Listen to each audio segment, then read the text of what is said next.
This is Yorkshire.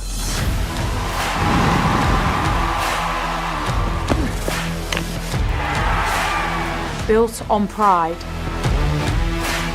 Forged through generations. Now, a new season begins. Driven by ambition. We play to compete. We play to win. Driven by those who stand with us. This is Yorkshire. We don't stand still. We move forward. Together.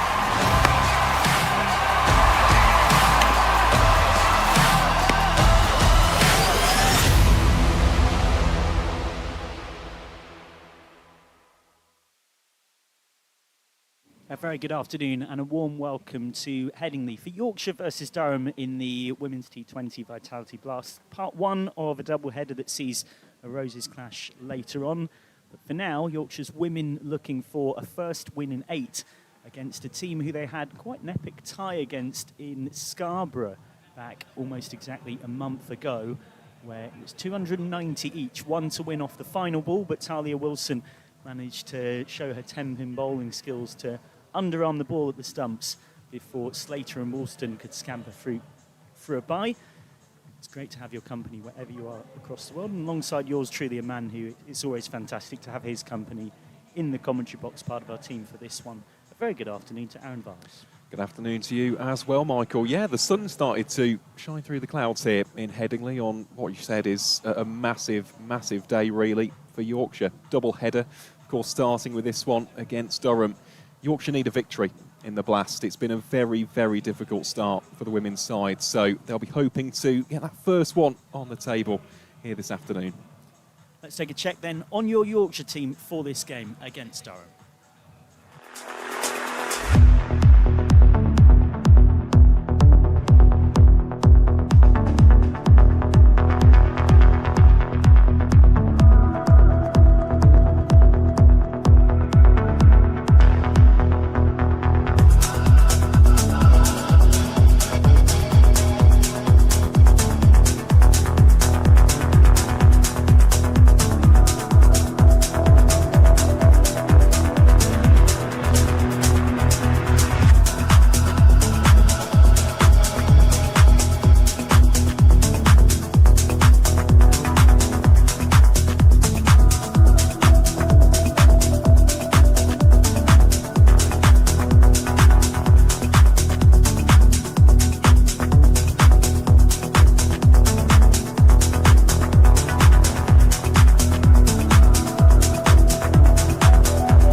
So there you go, that's your Yorkshire team, and for those of you that pay particular attention to the women's cricket scene, you may well have noticed that there is a lot of changes for Yorkshire from the side that lost by just 3 runs here against Essex last Friday.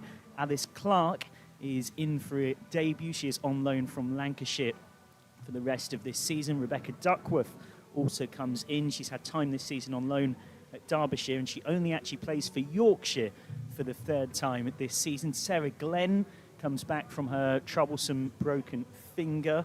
It's her first competitive game since the 6th of December. Claudie Cooper is back for the first time in the Blast, having had 4 games out with injury. And Hannah Rainey is back from a long-term layoff that kept her out for much of the back end of last season as well. Olivia Thomas, Amy Campbell, Holly Garton, Ria Fackrell and Beth Langston all drop out. Your thoughts, Aaron Vals, on a much reorganised, new-look Yorkshire side?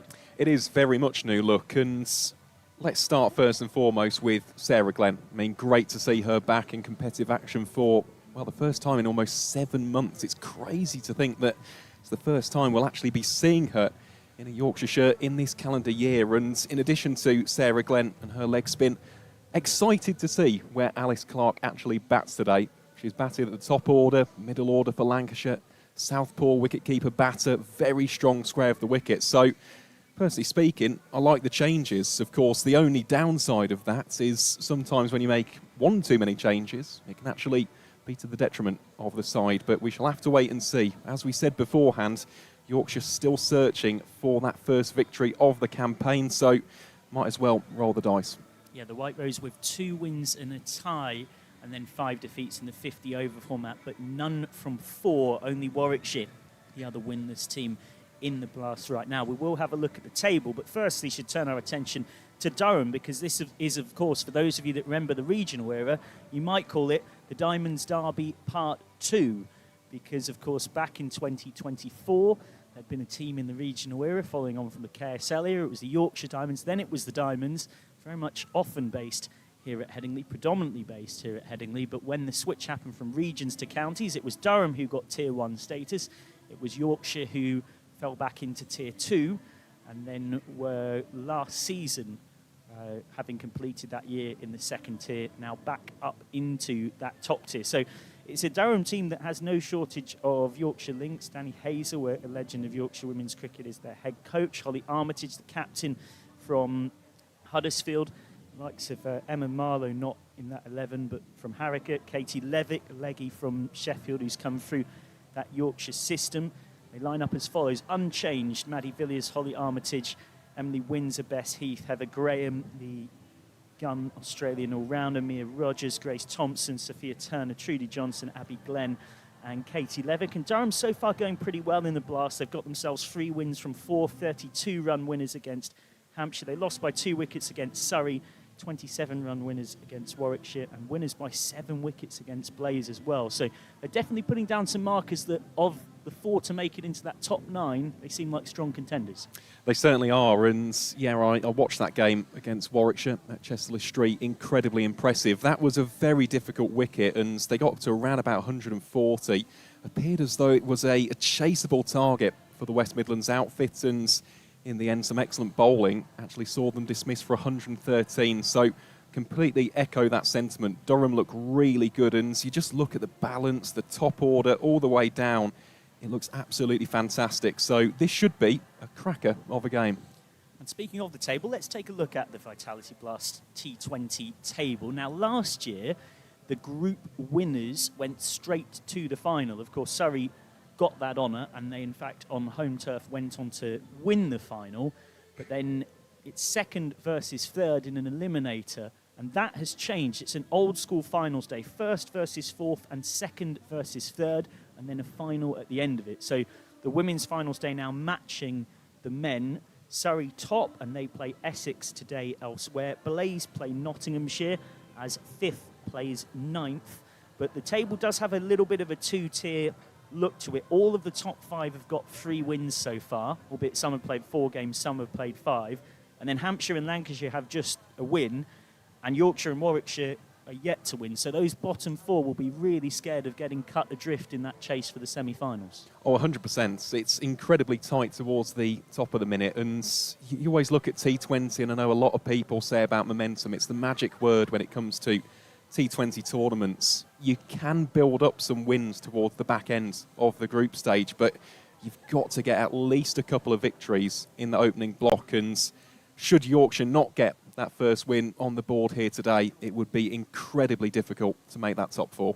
Yeah, it almost gets to that point where you've got to win every game. In terms of our Vertu free-to-watch feature, well, a relatively easy first one to pick out. Sarah Glenn, finally in Yorkshire colours for the first time. Someone with 92 England appearances and 112 wickets for her country. And, of course, she's right in shot there in the middle. She'll be handy in the middle order. I know an elevated batting spot was one of the things that tempted her to join Yorkshire from Blaze. But first of all, Yorkshire need her with her leg spin. She's been charting on YouTube her recovery and building herself back, but now plays for the first time in a competitive game since taking a couple of wickets for the Heat against the Scorchers at the Wacker on the 6th of December. And it's definitely, while the sun is out, nowhere near as warm as it was at the Wacker that day. No, certainly not. So Sarah Glenn are first of the 3, and the second is in shot there next to her, part of one of Yorkshire's new spin combinations. Claudie Cooper. Cooper is not far off a half-century of wickets for Yorkshire, 47 to be precise, so a good day today could take her to that milestone. She'd played in every single senior competitive game for Yorkshire since moving from Surrey at the start of last season until that injury, And it's safe to say they have really missed her in this Blast campaign.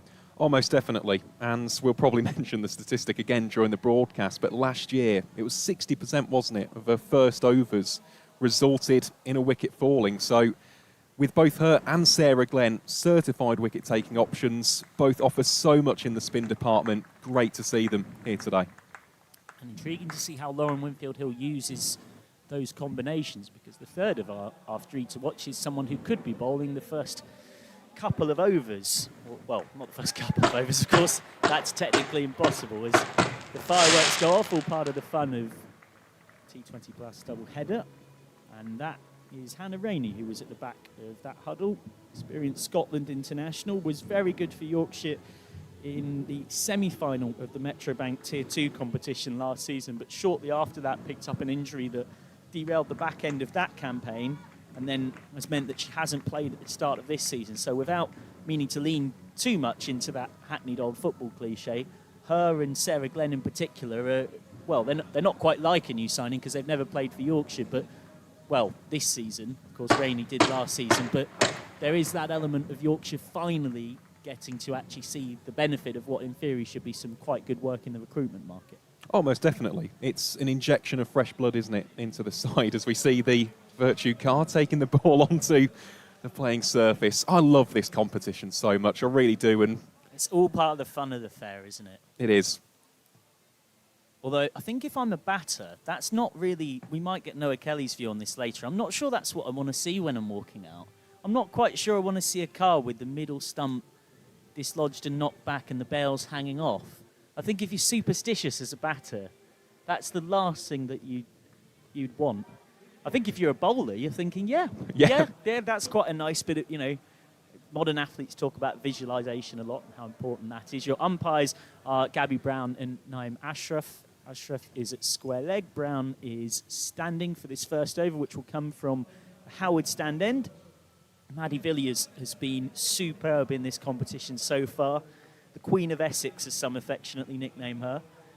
And she's opening up alongside Holly Armitage. I'm sure we'll have no shortage of determination to impress against the county in whose cricketing system she's very much been raised.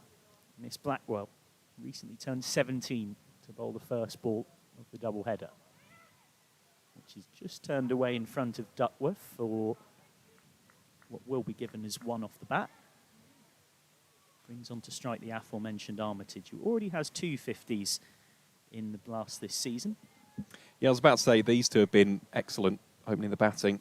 219 runs already between the pair of them. Really good numbers. 103 of them for Villiers, 116 for Holly Armitage.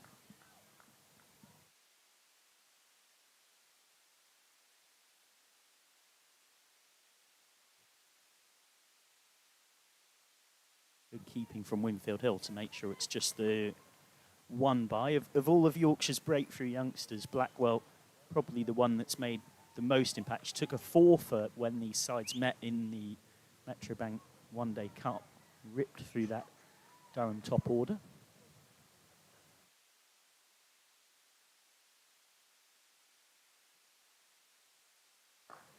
And that's a much better delivery from Blackwell. He's got to be really careful here. He's got a 5-foot onside field, which you don't see too often. 2 out the deep backward square and deep mid-wicket. So bowling big in-swingers but can't afford much width at all to Armitage. You might think of going inside out.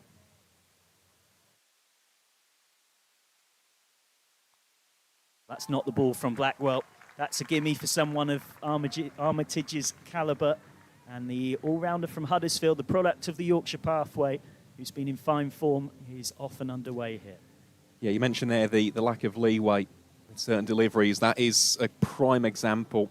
Too short, not really enough pace to trouble Armitage on that occasion. Just helped around the corner, really. 4 runs. First boundary of the game for Durham. Better adjustment from Blackwell. Fielded by Stair Callis, who, to everybody's amazement up here in the commentary box and indeed in the operations team, is still here playing for Yorkshire. She is playing for the Netherlands in the World Cup game in 8 days' time, and she did play a couple of games for them in their tri-series they've been having up there in Edinburgh.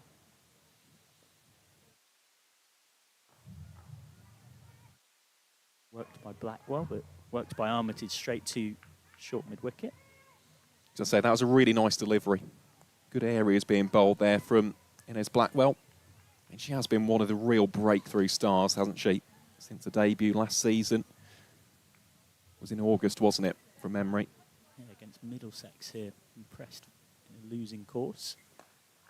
So that's again on the button from Blackwell, who has gone for just 6 off the first over, which from a bowling point of view, you take every day of the week by all accounts here, as you might expect, given that Richard Robinson and his team won awards for the best white ball pitches in the country last season. It is a belting track for this double header, and it's safe to say you're probably wanting minimum 160 batting first as Aaron Viles takes a break. And in alongside us, Yorkshire's honorary president for life, Dr. Jane Powell, just working her way through, like all of us, the 5 changes in that Yorkshire lineup. What do you make of a bit of a rearrangement for Yorkshire to try and snap this 7-game losing streak? Yeah, I think it's the sort of thing a coach will do when he's got the depth of players that they've got in the squad, and it's like, well, let's try it, because we do need to break that losing streak, and they've got so close in virtually every game that it must be quite frustrating. One of those 5 that's come in, Hannah Rainey to bowl. First ball of the season for Yorkshire in a senior competitive game. Manages to beat Villiers. Maddie Villiers, who were on the PCA MVP rankings, which are nowhere ones that the players hold in relatively high regard, has been considered the 7th most valuable player across the T20 Blast so far, for a combination of her spin and opening the batting. That's short and absolutely hammered by Villiers. Just not quick enough and didn't get up high enough to bother a player of her calibre, and that has flown to the boundary. Yeah, and I think Rainey will quickly learn that you can't afford to drop anything short on one of these wickets that's one of these pitches that is produced, because the batters of this quality will just capitalise on it. And that was a great shot from Maddie Villiers, who just picked it up early and hit it forward quite a long way of square in mid-wicket area.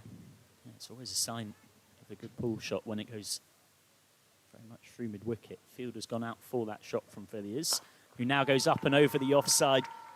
Inside out Villiers, ring of 4 on the offside, so she knew any half-decent contact, it would be 4 more, and it is.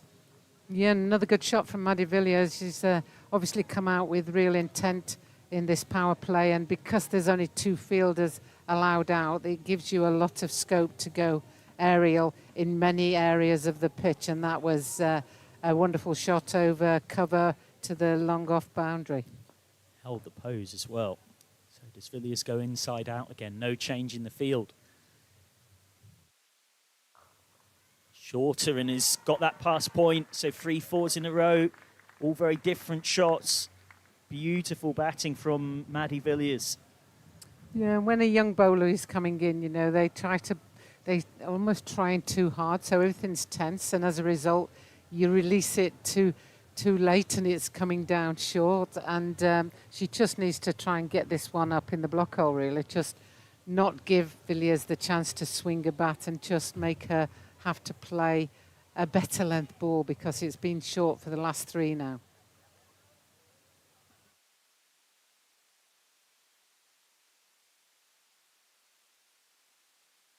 Slightly mistimed on this occasion by Villiers. No real short boundary to speak of today. It's a pretty uniform 60 all the way around, but as always with the practice pitches right the way across the ground, it particularly flies square of the wicket, but all of that outfield is pretty rapid. Yeah, it's one of the quickest outfields in the country, I think. You know, having been at Lord's yesterday and seeing the ball crawl to nearly the boundary a few times. Rainey trying to get out of the over. Will end up going for 13 all told. So 19 without loss after 2. Unsurprising to see Maddie Villiers again letting her intent be known in the power play. She's striking at 143 per 100 balls in Blast this season, which you take every day of the week. And it looks like Jess Jonathan is going to come on, so they've gone straight away into that. And there we see the best groundsman in the country, in my opinion. Yeah, I was mentioning him just an over ago. Won the award for best white ball pitches. And for those, we had someone asking in the YouTube live chat how those are ranked. Well, those are ranked, as far as I understand it, from an average of the ratings of opposing teams. Jonathan starts by having one that's clobbered out to deep mid-wicket, and there was maybe a possibility of a catch for Thomas, but I think in the end decided in that split second to prioritise stopping the boundary on the bounce. Yeah, there's a little bit of hesitation between Armitage and Villiers there, and they could have come unstuck if they weren't careful. Makes room, and we'll get one through the covers, enthusiastically fielded on the dive by Ward. Very dangerous opening pair, these two. Villiers with a best of 47, Armitage already with a couple of 50s. Villiers will be the naturally quicker scoring of the two. Armitage striking at 107 this season in this comp. Oh, that's dainty from Armitage, just using the pace. Jonathan hasn't got anyone behind square on the offside. Big chase for Blackwell. Yeah, nice shot from Holly Armitage, showing a lot of experience there. No great panic, just meet the ball outside off stump, reverse the bat and just paddle it down through that vacant area. Jonathan's overs, you sense, key for Yorkshire. 2 for 23 here against Essex last Friday. And this, of course, weirdly as well, is the first of 3 matches between these teams in the next 2 weeks. Or threaded through the covers from Armitage. One for the purists. She knew she didn't need to move. Fantastic from Armitage. Overpitched from Jonathan. Yeah, great shot there from Holly Armitage, and you can see the technique there, just lent into it and just opened the face to make sure it went between the fielders straight to the boundary. No need to run for that one. Jonathan looking to cramp Armitage for room. Armitage again wants to back away to leg, and that has managed to get past the fielder. I'm not totally sure quite how. Looks on first sight like a fielding error from Yorkshire. It's back-to-back boundaries for Armitage, and Jonathan a little bit unfortunate here.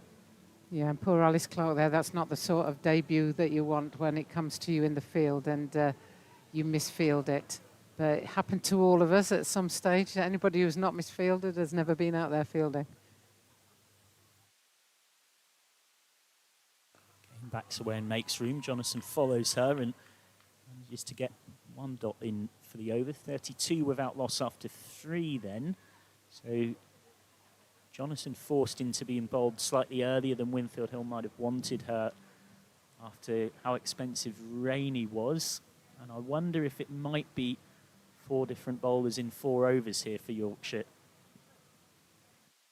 I think it's going to be Rainey again. For those of you that think I'm on the screen at this moment in time, that's my twin sister. She's already fooled a few people today. It's you and Mary and Millie Taylor at Warwickshire that can play the game of interchanging. And it's going to be Rainey again. So this is a hint of a gamble from Winfield Hill. She went for 13 from her first. Oh, that's a lovely ball from Hannah Rainey. Who's only just back from injury, and as far as I understand it, it is that injury that she's had that is the reason she's not in the Scotland squad for the upcoming T20 World Cup. And of course, the ironies of professional sport, it was actually Gabriella Fontanella, who's in the Yorkshire Youth Academy, but is yet to play for Yorkshire, who ended up taking Rainey's place in that World Cup squad as a fast bowler. That's helped away, should be out. And he's out. Simple catch for Cooper. Villiers has to go, having looked $1 million for her 17. It's a wicket on her first game of the season for Hannah Rainey from her return from injury. 32 for 1. And well done to Lauren Winfield Hill for giving her a second over, because she must have been wondering, do I give her that second over or don't I? She gave it her. The first ball was much better length. The second one tempted her into that swing of the bat, and a great catch by Claudie Cooper out on the deep mid-wicket. We'll see it here. Swing of the bat there. Claudie Cooper, very casual out at deep mid-wicket. She just didn't panic at all. She just waited for it to come to her, and I'll take it. Thank you very much, and off you go. Yeah, I think if you're Villiers, though, you are furious with yourself. Yeah, I mean, it looks a great wicket to be batting on. You know, I can see Noah Kelly up here with us, and we're both sort of thinking, oh, it'd be nice to have a bat on that wicket. The ball's coming onto the bat nicely. It's racing across the outfield. It's the sort of wicket that any batter, I'm sure Maroof Khan is the same, you know, it's the sort of wicket that you've loved to have played on when you were playing. So out comes Emily Windsor. She certainly can bat. Emily winning runs Windsor, as she was known in the middle order in the Vipers regional days, and then moved from one end of the country to the other to sign for Durham last season, where she had an injury hit campaign.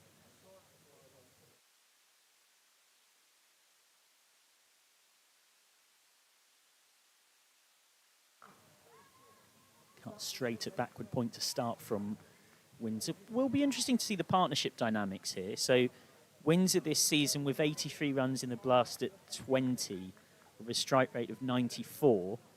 And as mentioned, between those openers, Villiers is definitely the much more naturally aggressive of the two. So the question for Windsor and Armitage is who decides to take it on for the rest of this power play?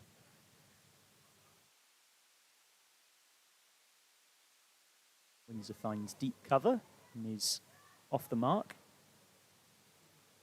Came through the Hampshire system initially, which then ultimately fed into the Vipers.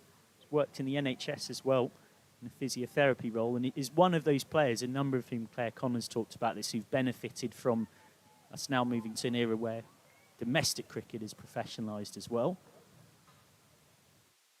Same can be said for Hannah Rainey, who's in here bowling, signed from Lancashire last season.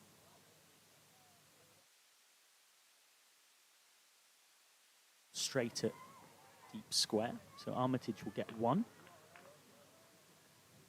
Despite the zipping past Winfield Hill, one is all she'll get. Backing up was fine.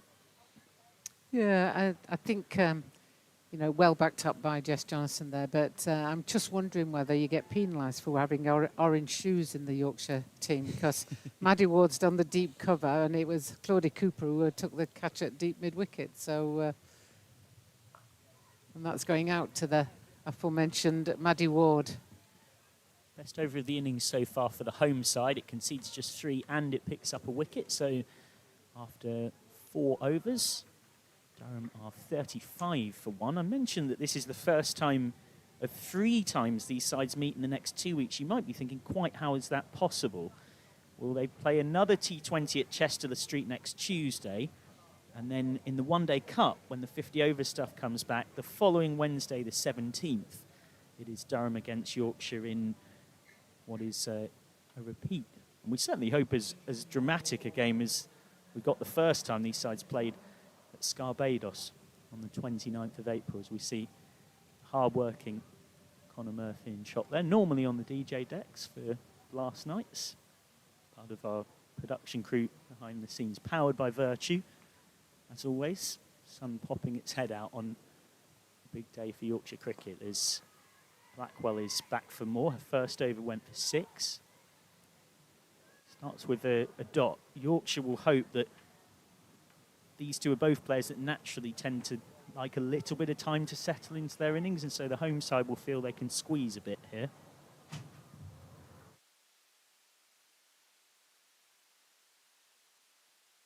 That's straight at mid-off, so Windsor under some early pressure, 2 from 5. This is testament to how well Innes Blackwell is regarded in Yorkshire. She's 17 years old, and despite 5 changes, she's survived, you know, and is still in here and opening the bowling, you know, so this is how well regarded she is. On the track, Windsor comes off the leading edge, was trying to go through a sort of wide mid-on position. Yeah, I think Windsor got away with that one, really. I don't think she controlled that at all, and it was just over that circle. You know, part of me is like, if only that circle was the men's circle, another 5 metres, then it would have been straight into the hand, but it's not. It's 25 yards, so you've got to make the most of that. Better shot from Windsor this time, forcing off the back foot for one. Someone who's got a real coach's brain. I could see her ending up coaching one day. Does quite a bit of commentary for BBC Radio Solent and Test Match Special. Had the pleasure of sharing a commentary box for her a couple of times. A really thoughtful, intelligent cricketer, Emily Windsor. Armitage this time has managed to get that pass mid-on. So first boundary in a couple of overs for Durham, just to relieve a little bit of pressure that Yorkshire had built since the wicket. Yeah, and a good shot from Holly Armitage. She knows this ground very well and knows that if you get it past that fielder, that it's running away. She's not even looking to run. She's quite happy just standing up at this Kirkstall Lane end and waiting for the next ball. It was a decade ago that Holly Armitage was captaining Yorkshire. This time Armitage will get more runs. It will be one of them. So she will keep the strike. 43 for one then after 5. Holly Armitage coming through the Yorkshire pathway. Made her debut against Surrey in a 50-over match at the Oval back in 2013. And then was Yorkshire's club captain in 2019. She played for Yorkshire Diamonds in the KSL era. And then played for the Diamonds in the regional era before, of course, in 2024, Yorkshire ended up in Tier 2. And quite a significant clump of that Diamonds team went to join Durham in Tier 1. Now, a big moment here today. One of the most exciting moments of the day for all concerned here at Headingley. Sarah Glenn, almost 100 England white ball appearances. Not in the England World Cup squad, but Yorkshire will hope that's to their benefit through this summer. She's finally back from her troublesome broken finger. She's about to bowl her first ball for the White Rose since moving from Blaze last season. That's a very nice start, and it may in fact be out, but umpire Ashraf unmoved. Yeah, great first ball. You know, you said it rightly that we've all been looking forward to seeing Sarah Glenn putting on the Yorkshire kit and playing out there. That was a good first ball from her.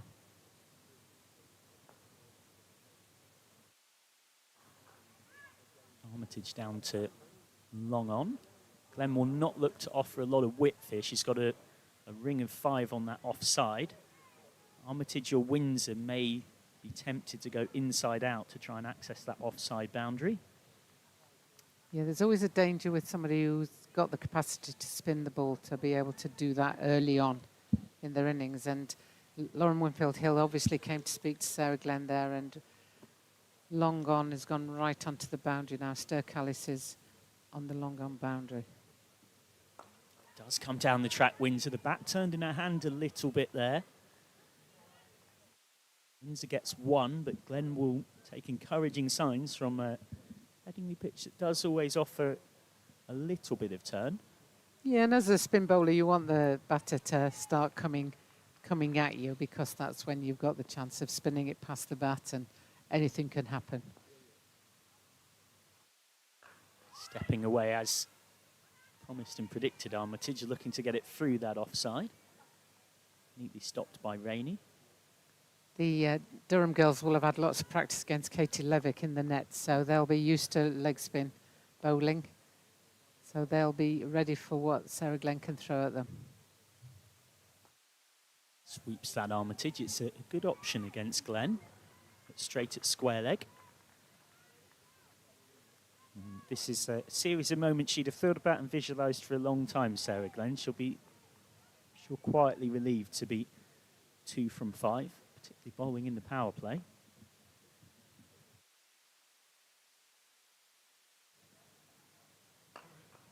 Steps away, Armitage. But you're not going to get many 2s on this outfield today. It's so quick that it's often going to be a bit of a 1 or 4 situation. So a very tidy first over in Yorkshire colours for Sarah Glenn. She goes for just 3. Power play done, 46 for 1. Relatively even, you'd say, Dr. Jane Powell. 32 without loss after 3. So it was Durham that had the faster start, but Yorkshire have dragged it back. Yeah, I think after the first couple of overs, first 3 overs, you'd be thinking, wow, this is definitely Durham's start to the game. But as you quite rightly say, I think Yorkshire have pulled it back now, and when they know they've got the experience of Jonathan and Glenn as well to to keep bowling, that's definitely a bonus. Jonathan on for her second. Went for 13 from her first.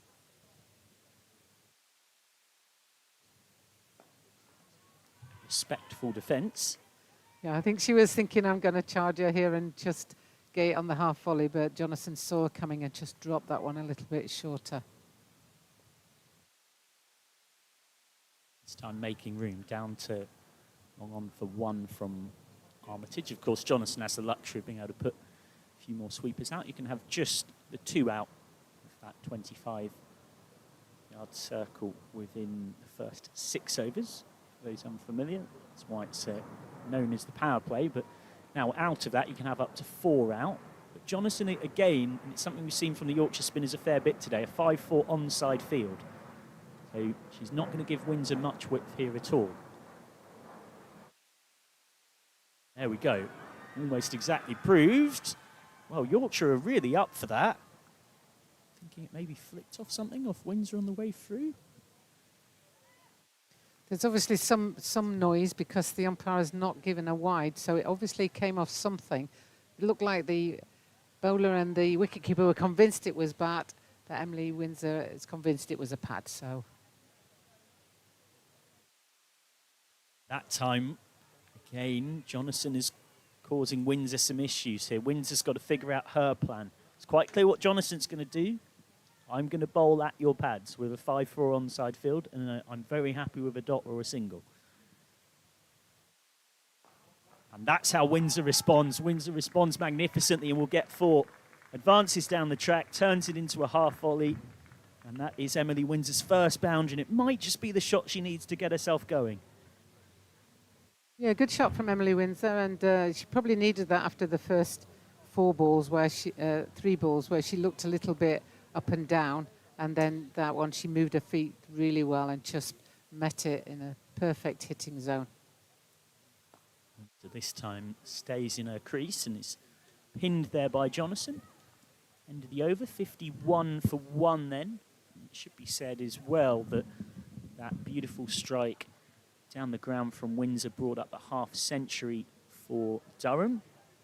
So Jonathan's gone for 18 from 2. Dr. Jane Powell taking a well-earned rest and settling into the seat alongside me. A great pleasure to have his company, even if he'd quite understandably be far rather out on the grass. A good afternoon to Noah Kelly. Good afternoon, thank you, Michael. Yeah, so clouds are just starting to roll over again, but it's a lovely evening, and 2 massive double headers for both teams. Yeah, and we're assured that there's clouds, but there's no real rain in the forecast, which is the most Empty important clouds. thing. Empty clouds, that's a great way of putting it. Maddie Ward is on as Yorkshire work through their bowling options. That's out to deep cover for 1. What are you made of what you've seen so far, watching studiously from the back of the box? Durham started really well. The first 3 overs, I thought the way that the Villiers and Armitage played, they took the attack towards Yorkshire, and then them last 3 overs of the power play only conceding 13 or 14 runs was a really great effort from Yorkshire, and looks like it's going to be death by spin. Yeah, very spin heavy today from Yorkshire. It's not something you see too often. Windsor coming down the track and then getting there and deciding to sweep. More often when players come down there trying to go in that straight V. I think the pitch is that good that any sort of width and pace on only helps finding the gaps. Whereas spin, you can almost target the stumps a bit more and say, if you want to bound, you've got to hit it over, you've got to be really precise or hit it over the fielders on the ropes. Again, using her feet, and Ward has got that through. Maddie Ward strikes with just her 3rd ball of the day. Spin doing the trick here for Yorkshire, who are pulling this one back after Durham's fast start. And Holly Armitage, once upon a time Yorkshire's captain, goes against her old county for 24, 53 for 2. Huge wicket. Huge wicket. A little bit quicker there from Maddie Ward. 53 miles an hour, I think that registered on the speed gun. And that's a huge wicket. 24 from 21. Armitage started the innings really well. Just about to kick on. Got a partnership of 21 with Windsor, which is not loads, but in T20 cricket that can mean a lot, to set in a base and try and accelerate in the middle. Not a lot of spin, just plays around it. But tidy bowling from Maddie Ward, keeping the stumps in play at all times. Yeah, she's in a decent run with the ball at the moment. 1 for 24 off her 4 here against Essex last Friday with what predominantly are offies. She's occasionally got a leg spinner up her sleeve, but much like Joe Root on the men's side, I know internally in the camp they have a little bit of a chuckle about the fact it's not necessarily the most disguised leg spinner that you may have ever seen, but it's still handy to have as a change-up. Out comes Bess Heath, another one with plenty of Yorkshire roots as well. And is off the mark instantly. She made 70 in the game against Yorkshire at Scarborough in the One-Day Cup at the back end of April. Nice use of the feet already. Wasn't too wide, just created a bit of room. Got off straight away, which is very important to start your innings, especially against spin.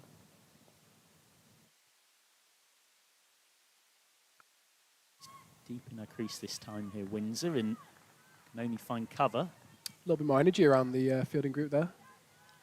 There's a bit more of a buzz, you can hear it through the effects mic. That wicket's just lifted the Yorkshire. They'd love to go bang bang and get 2 new batters out there. Worked by Windsor into the kind of space that probably gets you 1.5, which of course isn't much good. So Windsor and Heath will settle for 1 then, 55 for 2. Another successful over, and on the note of that squeeze that you mentioned, though, Kelly, as Yorkshire have taken their second wicket. The last 5 overs, 23 runs scored at 4.6 and over and 2 wickets picked up. When you think that the first 3 overs went for 10s, it's almost like we've seen 2 different games. Absolutely, and I think that comes with that massive wicket in the last over. If you have 2 set batters going into the middle overs, then you can start to accelerate and put pressure on the bowlers. You see Claudie Cooper coming on from the rugby stand end. Again, opting for that 4-5 field, the ball will be spinning back in. So got a deep point. So the boundary option looks towards in front of square on the offside. So maybe using the feet and going over mid-off as an option here. Cooper quicker and flatter against Windsor. I really like this game plan, I'm going to be honest. You always keep the stumps in play with this field. So all dismissals are in play. And the batter really has to work around it. On the ground from Windsor, who wants 1 in front of mid-off, and despite the direct hit, will very comfortably get through for 1. Rightly, plenty of encouragement from the fielding side for what was a great piece of fielding regardless. From Blackwell, I believe, at mid-off. We're hoping to save that for maybe when there's a wicket. I always seem to throw him down when the batter's already in. I guess it's the ultimate sign that it's still a well-judged single. If you get a direct hit, and even from our side of the ground, you can see that all's well. Cooper gives that one a little bit more flight. Pressure building in the over, 1 off 3 here. Big asset for Yorkshire to have back.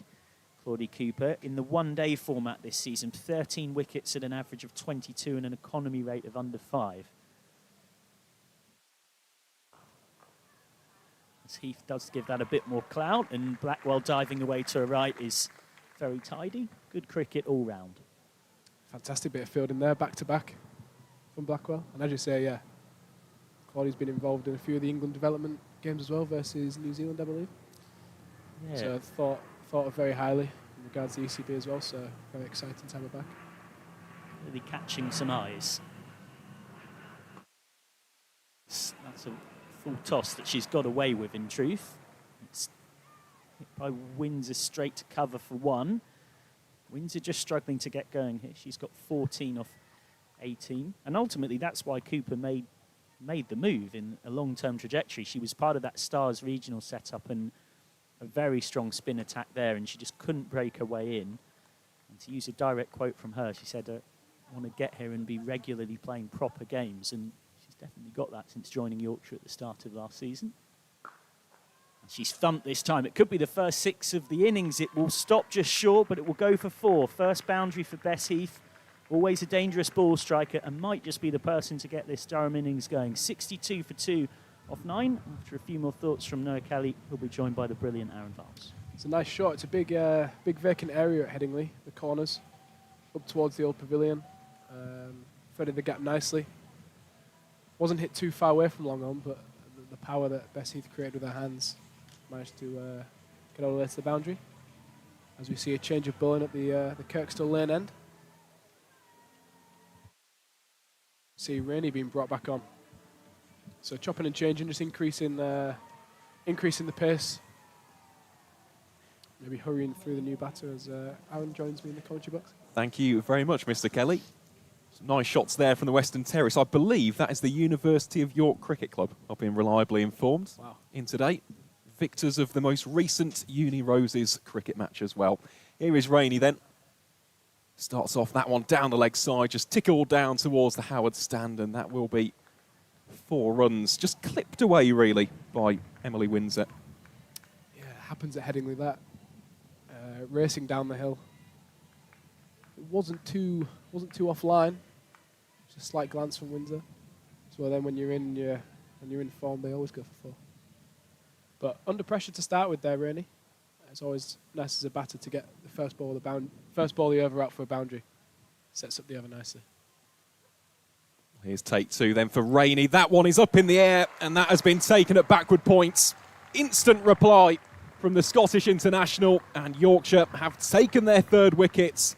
It's the dangerous Windsor. She departs for 18. Durham now 66 for 3. Awesome reply. Awesome reply. Great captaincy as well, has to be said. Long Winford Hill. Been a few overs of spin back to back, change of pace, bit of extra pace, bit of bounce does for Windsor, and again it's another set batter. Just as they started getting going, good adjustment in length, slightly fuller, and mid off and mid on up, trying to force the issue down the ground and a leading edge and a fairly simple catch to point. Certainly was. No, regular wickets is what you aim for in T20 cricket, and they seem to do that nicely here, Yorkshire. Well, they are. Coming into bat next for Durham is Heather Graham. Must say, very excited to watch the Australian in action today. Also a fine bowler, as we'll see later on. Bowls very much stump to stump. You'll see the keeper up to the stumps as well. Also an incredibly handy batter too. As you can see, she's been a real prominent feature in the middle order for the North Eastern outfits all campaign long. Return this is, though, Hannah Rainey. 2 for 20. That really was a good riposte as well. After the disappointment of the first delivery, takes a wicket with the second ball of the over. Here's Graham then on strike. Starts off with a single out towards deep mid-wicket. And it goes back to something you mentioned before, Noah. You can just hear the difference in the fielding. You can hear the vocalisations of this Yorkshire side. It does make a difference, doesn't it, when you get those wickets? Absolutely. I think the challenge with this Yorkshire team is how long they can keep that up for. Obviously looking for the first win. If they can keep this momentum going and take it into the last 10 overs, then it can carry on into your batting as well. So the challenge is how can they keep this momentum going even when times may be difficult at certain points in the season. That one slightly shorter, hammered away, and that will race away for 4. One bounce over towards the Western Terrace, and Beth Heath, as we said, a very explosive, destructive, dynamic striker of the cricket ball. Well, that one timed beautifully. Yeah, great shot. Great shot. Split the gap perfectly between deep mid-wicket and deep square. You can see what Rainey's trying to do going into the wicket. Maybe scared of being hitting down the ground, so mid-off and mid-on are up. However, I think across them practice wickets, the favour's always with the batter. I think she got the wicket with the full ball, so I'd like to see a little bit of a change in length. Again, slightly dragged back of a length. Well fielded in the covers by Alice Clark, of course, making her Yorkshire debut, having come in on loan from the Cross Pennines rivals, Lancashire. Won't hold it against her. Well, of course, it is a Roses match this evening as well. One of the truly great days, if not the greatest days. It is the best day in the domestic calendar. Yeah. Also, especially when we win. Well, of course, we'll find out the outcome later this evening. Final delivery of the over then. Rainey it is. Right on cue. It's Clark once more to do the fielding. That'll be a single to round out the over. So 10 runs come from it. Durham are 72 for 3 after 10. Yeah, it's been good in patches here for Durham. Obviously started off very well, built a nice partnership, got another partnership going, and just these wickets just seem to be falling in a bit of a clump. We see Jess Johannesson being brought back on. all the experience that she's had with Australia. I think Lauren feels this is a huge wicket in Bess Heath, how she's timing the ball.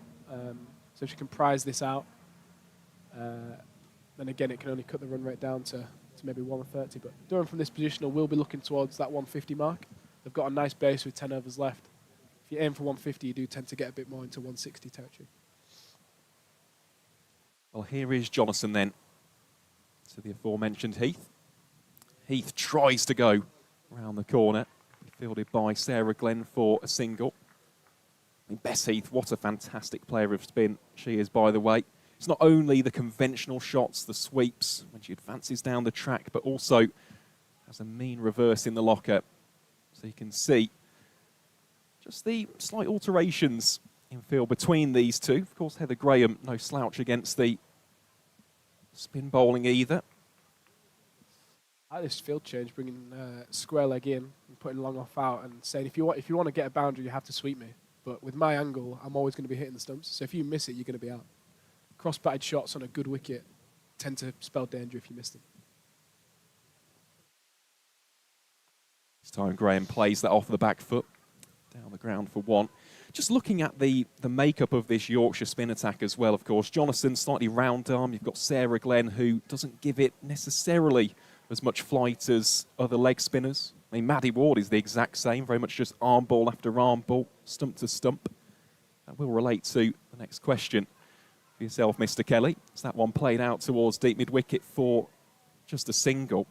When you have got bowlers like that, if I was to go inside the mind of Noah Kelly, the batter in this instance, how do you approach those slightly flatter, skiddier style of spin bowlers? I think at times you can try and play them like a seamer, because you know they're not going to try and do you with massive heaps of spin. So if I was facing someone like Jess, quite round arm and into my pads, I'd be looking to move around in the crease, try and put her off. Opens up different parts of the ground. So, for instance, with this field, she's only got a deep point on the offside. So me, I'd be batting outside leg stump and trying to hit it through cover. And if she fires it into my pads, maybe try and get a 2 to long on. That one has been hammered away. That'll be 4. Dismissive, really, from Bess Heath. It was slightly short in the arc, and, well, the Durham batter obliges with the boundary. And I think with this sort of field, that is the sort of line that she sort of forced to bowl. So as a batter there, Bess Heath's thinking, I know where this ball's going to be. So I'm set up waiting for that shot, and I know which gap I'm going to hit before you've even bowled it, and that was a prime example. That was really nice batting. Certainly was. How does Jonathan respond?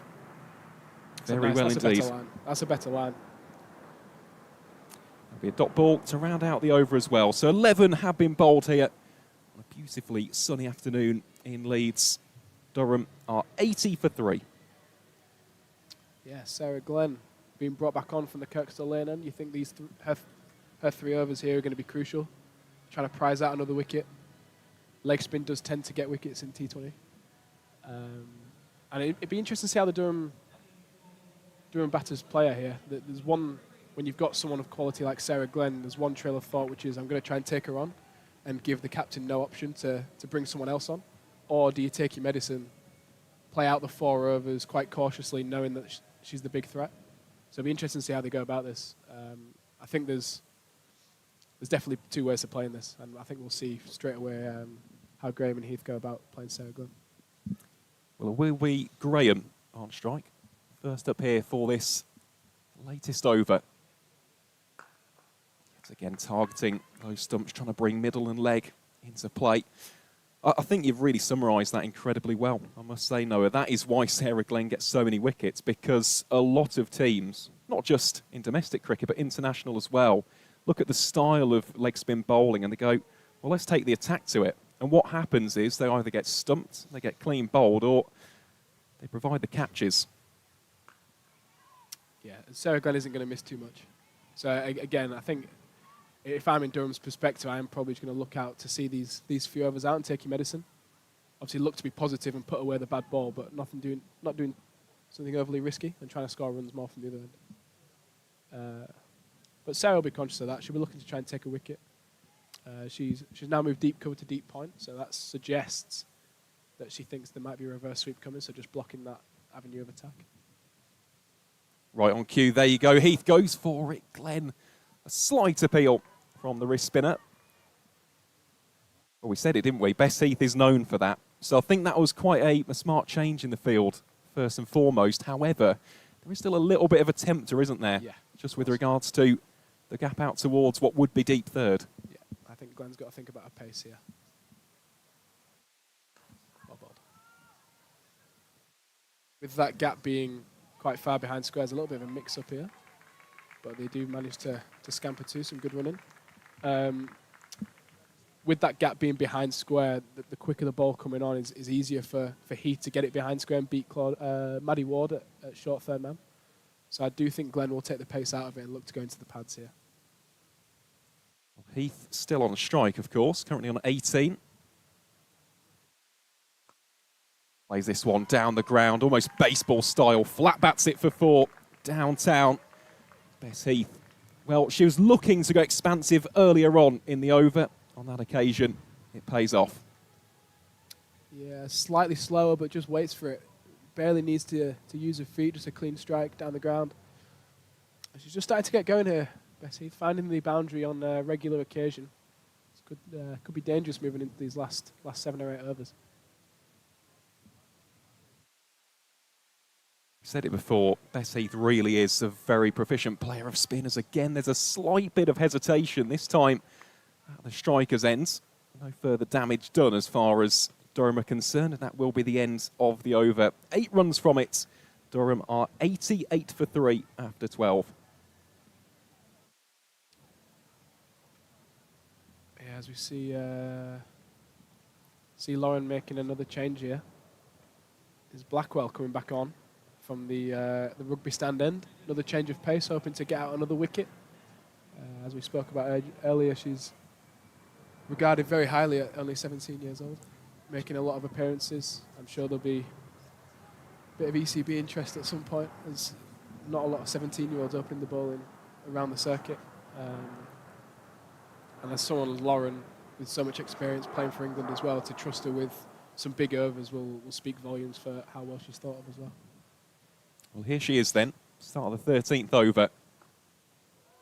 Wide outside the off stump. Yeah, completely agree. It goes back to something which Yorkshire have actually mentioned in various post-match interviews and tidbits over the course of the season. Very highly touted. Someone who you can just see there is that clear stage of progression to her game. Only 17, she'll add a yard of pace in the coming years.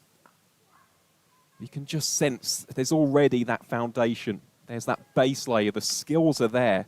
It's just a case of experience and building up that game time. And the more experience that she gets, the more she'll know where she can improve and where her strengths are, and can build her game around that. And I think that's so important as a young player, is knowing your strengths as well as your weaknesses and building your game around that. Chelsea bowl's really great in swing.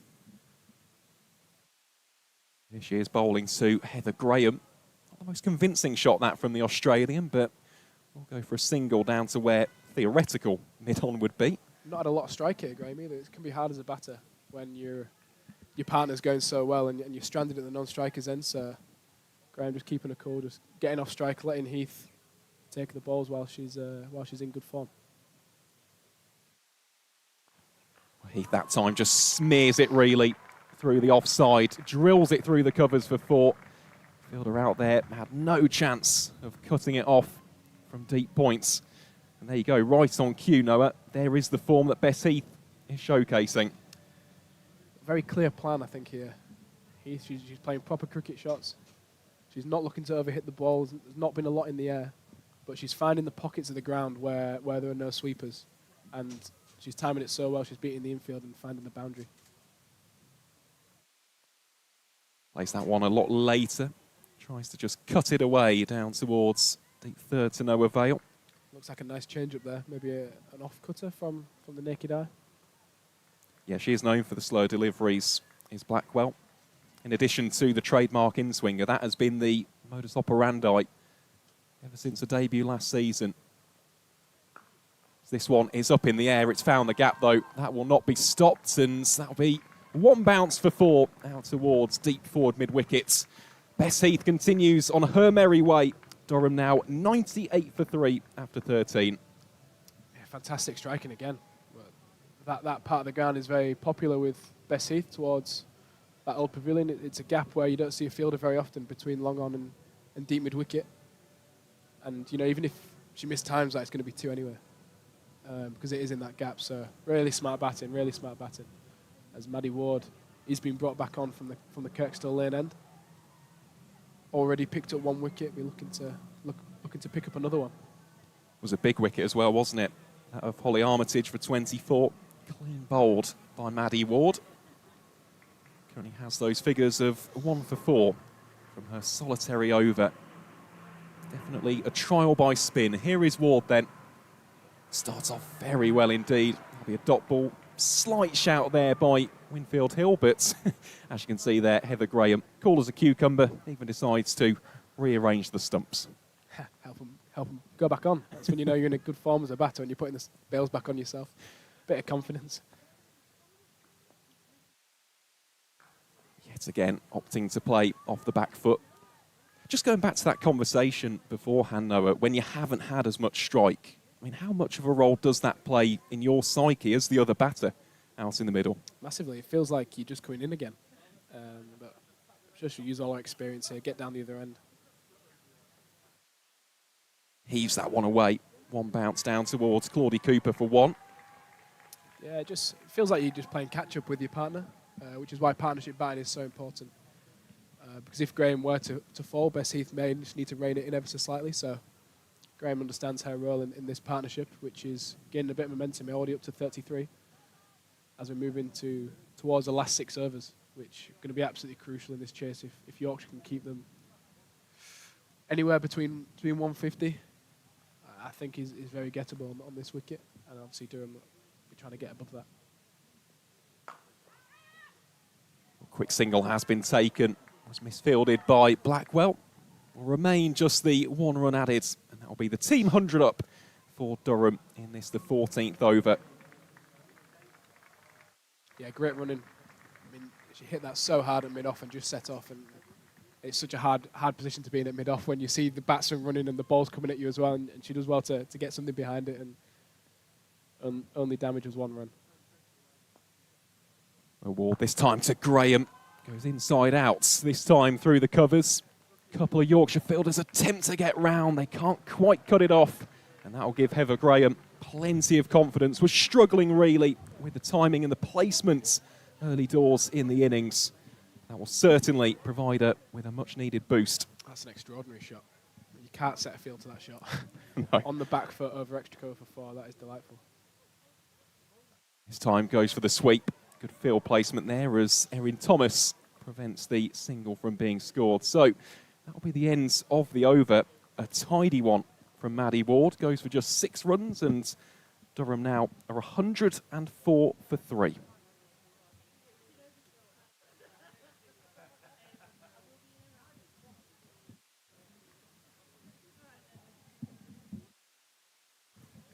Yeah, tidy over. Just conceding 6. I think Maddie Ward will be happy with that.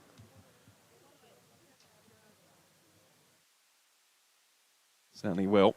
Be a change of ends here for Sarah Glenn. Just see Amy Campbell with a bit of different challenge at Headingley there. So she's got safe hands there. Certainly has. Of course, Amy not playing today. Here's the change of ends then for Sarah Glenn. Straight away is Metz. Big sweep shot, courtesy of Bess Heath.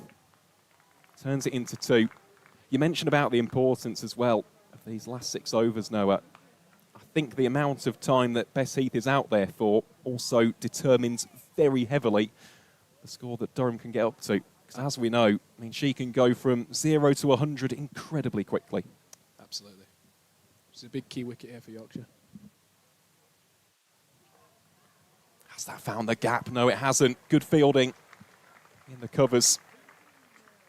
I think it's something that, as a batting side, as we saw some awesome fielding there, as a batting side, you're always looking to have 1, if not 2, set batters towards the end, because it gives you that license for you both to start going. If you're getting new batters in and having to go from the start, that can be really challenging, and that's why the middle order is such a hard place to bat in T20, because you could be coming in with 3 overs left or after 3 overs.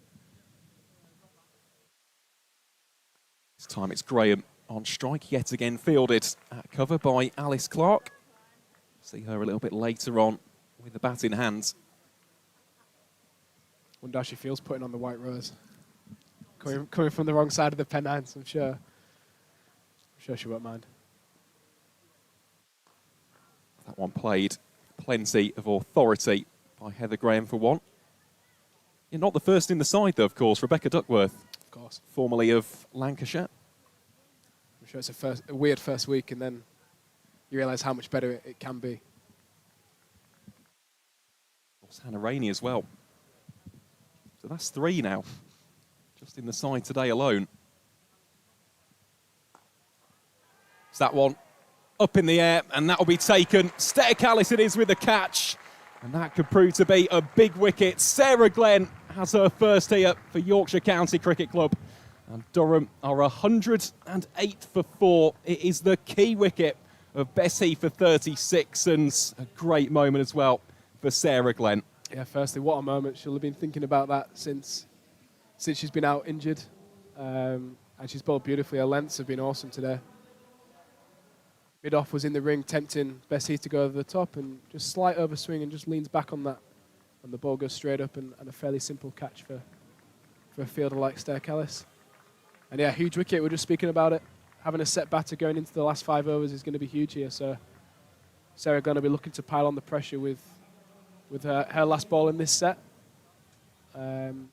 Possibly looking just to let him have a single, get Rogers back on strike for the next over, not allowing Graham to get started again in her innings, and yeah, just piling on the pressure to the new batter. Well, that new batter is Mia Rogers. She starts off well with a single out towards deep cover. So that will be 1 run to round out the over. A very, very good one from Sarah Glenn, results in the huge wicket of Bess Heath for 36. Durham are 109 for 4, and we'll let Noah Kelly go for a well-deserved break as we welcome, for the first time on today's coverage, the one and only Maroof Khan. Maroof, what have you made of these opening 15 overs? Yeah, welcome. Thank you very much for having me again. 109 for 4, really.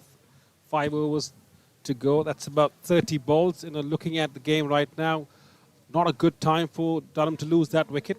Bess Heath was doing quite well there. So now, I'm not sure they have the time to rebuild, really. 30 balls, I'm looking at 10 boundaries. That's what I'm looking at this stage. So I guess, at the moment, even Stevens, but more towards Yorkshire's favour with that kind of innings. Bowled well so far. Have the hosts. Here is Rainey then. And immediately gets met with a big shot out towards deep mid-wicket. Claudie Cooper meets it on the bounce, so it'll just be a single.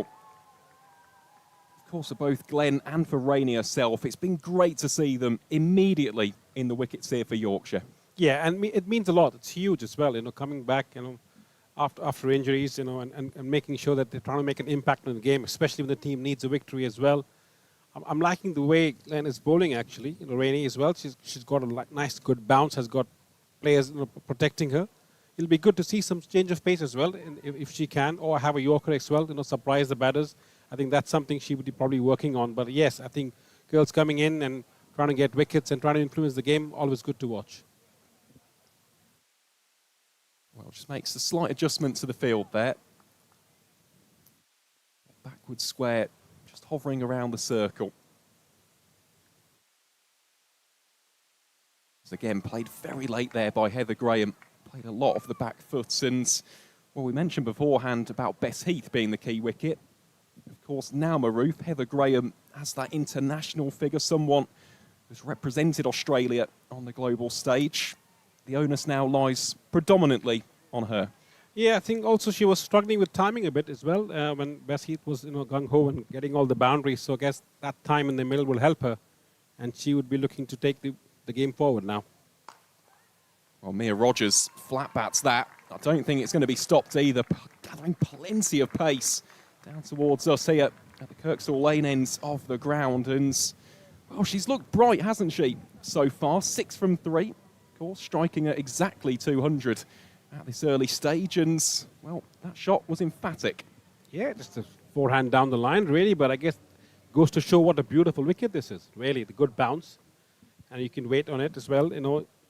I'm sure the girls would be feeling the pressure about how the balls are also traveling across on the outfield, how fast the outfield is. So, yes, good shot.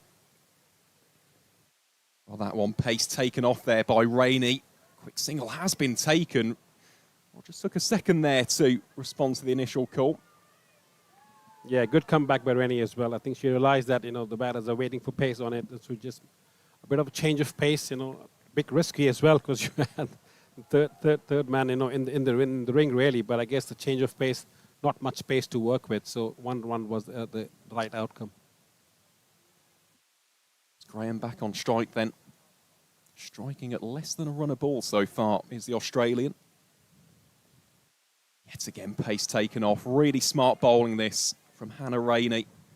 And yet again, almost setting a little bit of a blueprint for Durham once we see the second innings. Yeah, I think the change of pace or lack of it is the way to go forward. I think it's a bigger outfield today as well. And if we have the right players in the right places, hitting that ball with the change of pace might be difficult. But I think anything, if not pitched up, should be, I think, there and thereabouts with the change of pace. Well, here is the final delivery of the over. Movement there from the Australian. Yet again, she's playing that very nicely inside out through the covers, but will just be a single. Sees her move on to 13 and the score onto 117 for 4. Yeah, I think Heather Graham here as well. I think she's trying to overhit a bit. I think, she realizes she's behind the 8 ball in terms of runs scored and the balls that she has faced. But I think sometimes it's good for the batters to keep that shape as long as they can before they go on base shots. I think change of pace is not easy to hit. And I think she feels a bit frustrated and hard done by in terms of not having enough runs under her belt right now. Well, will be a change of bowling then from the Howard stand end as Claudie Cooper will be a continuation of spin from that side of the ground. As we see the Vitality scatter blast down there in the Western Terrace. The great traditions in the Vitality blast. Said it before, really do love this competition and all of its quirks. Here is Cooper, and Cooper straight away gets smacked down the ground for 4. That's far more authoritative. Good shot, good cricket as well. Realizing that the mid-off is in the ring, that shot was definitely on towards the pitch of the ball, Graham, and then full swing of the bat over mid-off. 4 runs. Good batting. Yeah, I think that is one way to describe it. Full-blooded, wasn't it? Yep. 0 stopping that one. And of course, it is smart batting because now it's brought about the change in field. Mid-off goes back to long off. Graham, though, advances. This time gets clean bowled. And Claudie Cooper has her first wicket of the game. Durham now 5 wickets down. And it is Heather Graham, the overseas talisman, who has to depart. The visitors 121 for 5. Yeah, Heather Graham, I think she would be disappointed with that innings today. I think 17 of 17. She tried to up the ante a couple of times. Hit a couple of good boundaries as well, but I think on and all, she's quite struggled with her innings today. I mean, she must be feeling it than anybody else, but smart bowling again. Having the mid-off gone on to long off, having a deep mid-wicket as well, so all the shots were on, but she had the fielders in the right places, so I guess a good wicket at the right time for Yorkshire. Certainly is. I mean, myself and Noah, we were discussing it a little bit earlier on, the fact that Bess Heath and Heather Graham, they can take the attack to the bowlers incredibly quickly. You can see a flurry of boundaries and suddenly Durham could have been looking 160, if not 170, of course. 160 could still be on the cards here. Of course, it takes some big hitting here from Grace Thompson and Mia Rogers, but in terms of the real upper echelons, not having those 2 set batters could prove to be very, very costly indeed for Durham, and alternatively for Yorkshire, could prove to be a turning point in this opening 20 overs. Here is Thompson. First ball goes for the sweep. Doesn't quite get the desired connection. A bit of a chase here for Sarah Glenn. And in the end, it's going to go for 4. Yeah, I guess looking at the game situation now, 3.3 overs remaining. It's free hits now for every batter coming in. As we call it, if it's in the arc, it should be going out of the park, really. So I think that's the kind of mindset the girls would be having right now. And she just throws the bat at it, middle and leg line, 4 runs. She would take every run that she can at this stage for Durham. Here is Cooper again. Thompson once more making the space, going for that desired sweep shot. Will just be a single this time around. And I mentioned to Lauren as well, I think she's done well in terms of ringing the changes as well. Looking at the score, it hasn't ever gone above 7.5 runs in over, really, throughout the 16 over that have been bowled. So she's got the choices of bowlers that she's using, and whenever she's made the changes, she's got some wickets as well. Certainly a varied spin attack, isn't it? Cooper bowls here to Mia Rogers. It's onto the back foot and plays it through point for 1. But of course, Durham themselves have got some very good spinners, and the first one who immediately springs to mind is, of course, someone who will know this county very well, a certain Katie Levick. She will be licking her lips right now on this wicket. Well, Cooper this time to Thompson, and that's gone. Taken by Alice Clark. She's had a really good game in at cover. And Claudie Cooper gets 2 wickets in the over. Thompson, as you said, Maroof, was going almost as if the balls were free hits at this stage. She was trying to up the ante, get a quick fire deal of boundaries. In the end, though, that has caused her downfall. Durham lose a 6th. The visitors 127 for 6. Yeah, Thompson tried to go over extra cover. The shot was definitely on, really. Claudie Cooper just following her a bit, trying to go over the top. Couldn't quite manage it. Good catch. Very good catch as well. Good one for Yorkshire again. Wickets falling in clumps as well. Having said that, still 4 wickets in hand, 18 runs, 18 balls to go. Still, you could add on half of those in boundaries. That'll be a good score. It's definitely. Of course, as a result of these wickets, which have tumbled a little bit quickly for Durham's liking, the key now is finishing off the innings well, and that goes for both sides. So here, Mia Rogers, I think, has a real key role to play. She can fire, I don't know, a quick fire 20. That could prove to be a bit of a catalyst here for Durham. Of course, for Yorkshire, they can get her wicket, maybe another 1 or 2 in relatively fast succession. Well, they'll go into the innings break with that momentum, the magic word in the T20 format. So we'll see Sarah Glenn come on to bowl her 4th and final over of the game. She has been marvellous so far. It's lapped around the corner. It'll just be a single.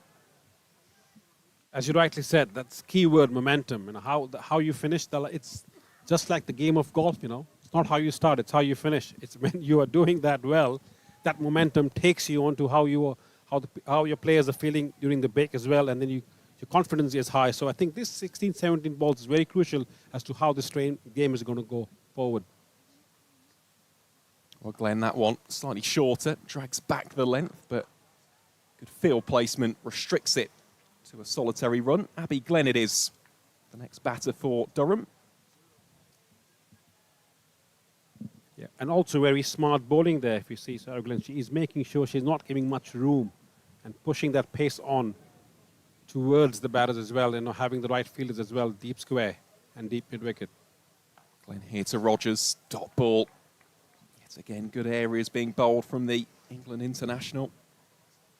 Always keeps the stump in play. That is very crucial at this stage, If the batter misses, you hit. Protection aplenty on the onside as well. That one just drifts down the leg side. Good take by Winfield Hill, but umpire stretches the arms wide, will be signalled. She did step inside the line. How often do you say Glenn to Glenn? But, that's what it is. Sarah Glenn bowling to Abby Glenn. I think that wide was, not too sure. It's interesting, she's just made a tiny adjustment to the field. I'll talk about that after this ball. And in fact, that fielder will come immediately into play. It just goes beyond Maddie Ward. It's a valiant effort. The change that I was going to mention, she was at deep square. She went to deep backward, and it was as a result of the shot prior to that boundary. She's looking to go fine. They had fine leg in play. They didn't have any protection down towards the right-hand side of the Western Terrace. So Ward shuffled across. In the end, though, Mia Rogers had more than enough venom on the strike. This time forced to play it off the back foot, bisects the gap, and look at the pace on the ball there. As soon as it goes square of the wicket, it's gone. 4 runs for Rogers and an extra boundary for Durham. Beautiful batting as well, not giving any room, but she's created that room. Fast hands to the ball as well, just beating the ring on the offside, and she knows that. And that Yorkshire outfield is doing the rest. So really, really good batting there. 8 runs of the last 2 balls. On that time, there's a big appeal from Sarah Glenn. The Durham batters will scarper through for the leg bite, and that'll be the end of the 18th over. So Durham now 139 for 6. Well, what a fantastic start that is to life here in the White Rose County for Sarah Glenn. 1 for 27 from her 4 overs. Very, very well bowled indeed. Absolutely, especially coming back from an injury as well, It's always, you could be doing all the hard yards in the nets and training sessions, but it's what happens in the middle. And for her to come and bowl those 4 overs at different stages of the game, getting 1 for 27, good return so far. Certainly was. Of course, crucially there with the leg bite, it will be Rogers on strike here against Inez Blackwell. Can't quite beat Alice Clark in at cover. Really has been very, very busy there today. Yeah, she has, and I think credit how good is Inez Blackwell at that age. She's opened the bowling. She's come in the middle. Now she's bowling at the death. Really, for her, it's so good to watch a youngster doing this. Certainly is. Rogers advances down the track, plays it well along the carpet for one. It's all part of the cricketing education here for Inez Blackwell, and I know that we've mentioned it on many occasions, not only in this broadcast but throughout the season as a whole. It's a testament to the faith that her captain and her side have got in her at such a young age. And as a coach, you look at players who are going to bowl the tough overs for you in the tough situations, and having a youngster at that age doing that for you is phenomenal. This time it's Abby Glenn on strike, opens up the arms, tries to go expansive. Just be a single down to long gone. If you look at this ball, no ever 2 balls will be the same from Sarah Glenn as we have a flight to catch, I guess. Is that for you? Is that for you, Prez, I think? But she has bowled different balls. She knows where the fields are and where she wants the batters to hit them. This time it's Rogers on strike. Yet again, just tries to punch that really off the back foot. Field placement with Maddie Ward patrolling in front of the Western Terrace. Yeah, for a girl who bowls in duckers or in swing all the time, it's always easy to have ball that drop the wrist and bowl those leg cutters. That's what she does most of the time, changing of pace. This one inventively played. However, will just be a single. Duckworth does the tidying up. Good logic there, though, I must say, from Abby Glenn. The only thing that you could maybe counter that with is the pace of Inez Blackwell. You'd have to get a very sweet connection to beat that fielder in at third. Rogers this time really dances down the track. That'll be a single to round out what is a brilliant over in the 19th. It goes for just 5 singles. Blackwell has been superb yet again today. Doesn't quite get the deserved wicket, but none for 29 from 4 overs. Yet again, Maroof, brilliant. To bowl the 19th over with 1 dot ball and 5 singles, that is phenomenal. That is, if you talk about momentum shift, that could be it right there. In terms of how you felt, young one coming in, bowling to her field, etc. as well, and batters trying different options but not getting over. Such good to watch. Well bowled in as Blackwell. Well, here is Jess Jonathan then for the 20th and final over of the innings, and starts off with a dot ball. And still 5 deliveries to go, but as a spinner, that definitely helps. That stage of the game, we need to go our score prediction now. Here is Jonathan again, that one rifled down towards long off for 1. I think realistically here, Durham should be looking at least 150, so 5 from the remaining 4, if not trying to get up to 155. If Yorkshire can restrict them to below 150, completely agree about momentum.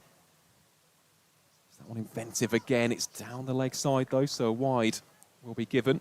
Yeah, I'm looking at 4 balls to go as a batter. You're always thinking, can I get maximum boundaries? So try and say, can I get 2 boundaries out of the 4, or 1 maximum, something like that. That helps in terms of putting the scoreboard up as well. Abby Glenn drills that again, crisply driven down the ground for 1. And looking at Jess Johnson here as well, the way she's keeping the stumps in play and know that the batters need the pace on the ball, she's slowing it down as well, asking the batters to come at her. It's very smart bowling. This one swept away by Mia Rogers, just in front of square. Good running there by Abby Glenn. And Rogers, well, she heeds the call, comes back for the 2. Really good scamperage there from the 2 Durham batters. Of course, the other thing which is key, crucial in fact for Jonathan, is the length, because it comes back to that vacant space down towards what is almost long leg. Could potentially come into play. Won't come into play with that latest shot, as that is superbly fielded by Inez Blackwell. Saves what looked to be a certain boundary. The 150 will come up nevertheless here for Durham. I'll tell you what, at the death, Inez Blackwell has been marvellous. Once again, she can bat, she can bowl, she can field.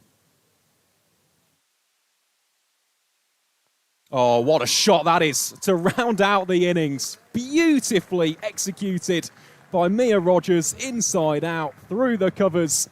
And it is a boundary to finish the innings. Durham finish on 155 for 6 from their 20 overs. I'll leave you with some words of wisdom from Maroof Khan, and I believe we've got a very special segment for the interval.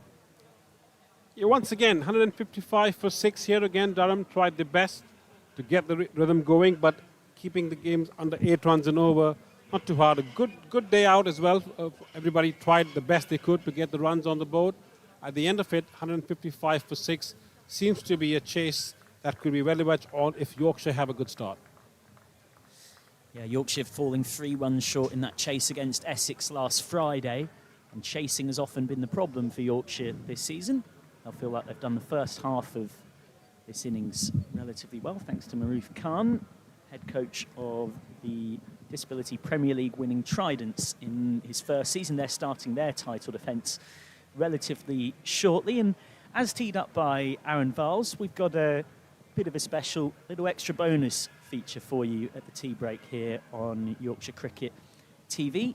Durham posting 155 for 6. Alongside yours truly, Michael McCann, is someone who we hear plenty of on this channel, but we don't necessarily always go fully into the autobiographical of her extraordinary story. Dr. Jane Powell, what do we technically call you now? Honorary Yorkshire President? Are Yorkshire President for life? The first female president in Yorkshire history in its 160-odd years before you took the title. We know that for sure. A very warm welcome. Thank you very much. I think in answer to your question, just call me Jane. I've always said I'm just a girl from Sheffield, so my name is Jane, so that's who I will always be. But I was honoured to be made an honorary life member last at the AGM, so I've moved from president to honorary life member, I guess. So that's the official title, I guess. And what was your experience across that 3-year term? An interesting time as well for Yorkshire women's cricket, because for the first time the White Rose playing in a fully professional setup in your era. I think, when I came in, we weren't in a great place, Yorkshire, and both the club needed a little bit of rebuilding of trust amongst the people outside. There's 800 and something clubs playing cricket in Yorkshire, and they needed to know how valuable they were to us and how much we valued them and how much we valued people. So it was my responsibility, or I took it on myself to sort of try and rebuild that trust. And being the first female gave me a blank piece of paper, really, because I didn't have to do it the same way that the men had done it. So it's been the honour of my life, really, to be Yorkshire President. Never, ever thought that I would be Yorkshire President because, as you quite rightly say, 160 years of men, you just never consider it as a girl growing up, a girl who played a lot of cricket, was brought up in cricket in Sheffield, in South Yorkshire, went on to play for Junior England, Young England, as well as Yorkshire. Yeah, I had a brief sojourn down to Sussex when I was training to be a PE teacher, but Yorkshire's my heart, Yorkshire's where I come from. And I was lucky enough to captain my country and my county. So I can't, I'm just blessed, really. I was going to come on to the England stuff. Just jumping back to your time as president, what do you look back on as your fondest achievements in terms of progress? The biggest thing I probably look back on is the way that Yorkshire have recognised and rewarded past players in the female game. And by recognising the past players in the female game, you know, I see the way that the girls are treated now, and it's just on a par.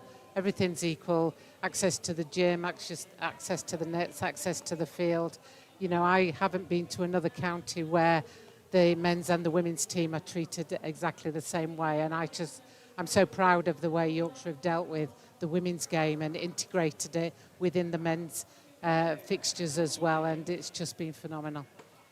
And now, just going a little bit further back, because we might be in an era where domestic women's professional cricket has moved full-time, and that's so welcome to see, but it's also really important that the history of the game isn't forgotten. And for those who are unfamiliar, you did score a test ton against India at Blackpool, but probably your crowning achievement, even if it was in defeat, was to captain England in a World Cup final in 1988 against Australia. Yeah. This is ancient history we're talking about now, isn't it? At the MCG, almost 40 years ago. But what are your memories of leading your country on a historic ground like that? Well, interestingly, we'd played Australia in the game before to make sure we got to the final, and we beat Australia. So that was phenomenal. We knew that we could beat them. So it was great. I mean, the MCG is one of those grounds that is just massive. You know, you go out, and in those days they didn't accommodate like we do now with the women's game. Have got a slightly shorter boundary. I think there was I got a feeling that there was a run 5 in the game because it was hit out into one of the deep areas of the ground, and it was just massive. But yeah, great honour. I mean, what other honour is there in cricket than captaining your country and leading them out in a World Cup final? The only slight drawback was we came second, you know, and it's taken me a good 40 years or 30 years or so to think, do you know what, second in the world wasn't bad in the end of the day, because you feel like you're a real failure and you feel you've let everybody down. But at the end of the day, you know, the team that I took out to Australia in '88 were very young. And the next World Cup in 1993 at Lord's, they brought home the cup and they won the World Cup at England. So I felt I had a little bit to play in helping those youngsters deal with those pressure moments and develop their game. And when you look at your career span for England, you made your debut in 1984, your last England game came in 1990. Just give us a sense of what being an England player was back then. I know others have told stories about packing bags at supermarkets to raise money for foreign tours. What are your core memories of what international cricket looked like in that time? Well, there's so many of those examples, and, you know, you sort of don't dwell on them because you just love playing. But, you know, we slept on church hall floors. My twin sister and I caught an overnight bus down from Sheffield to play junior England fixture.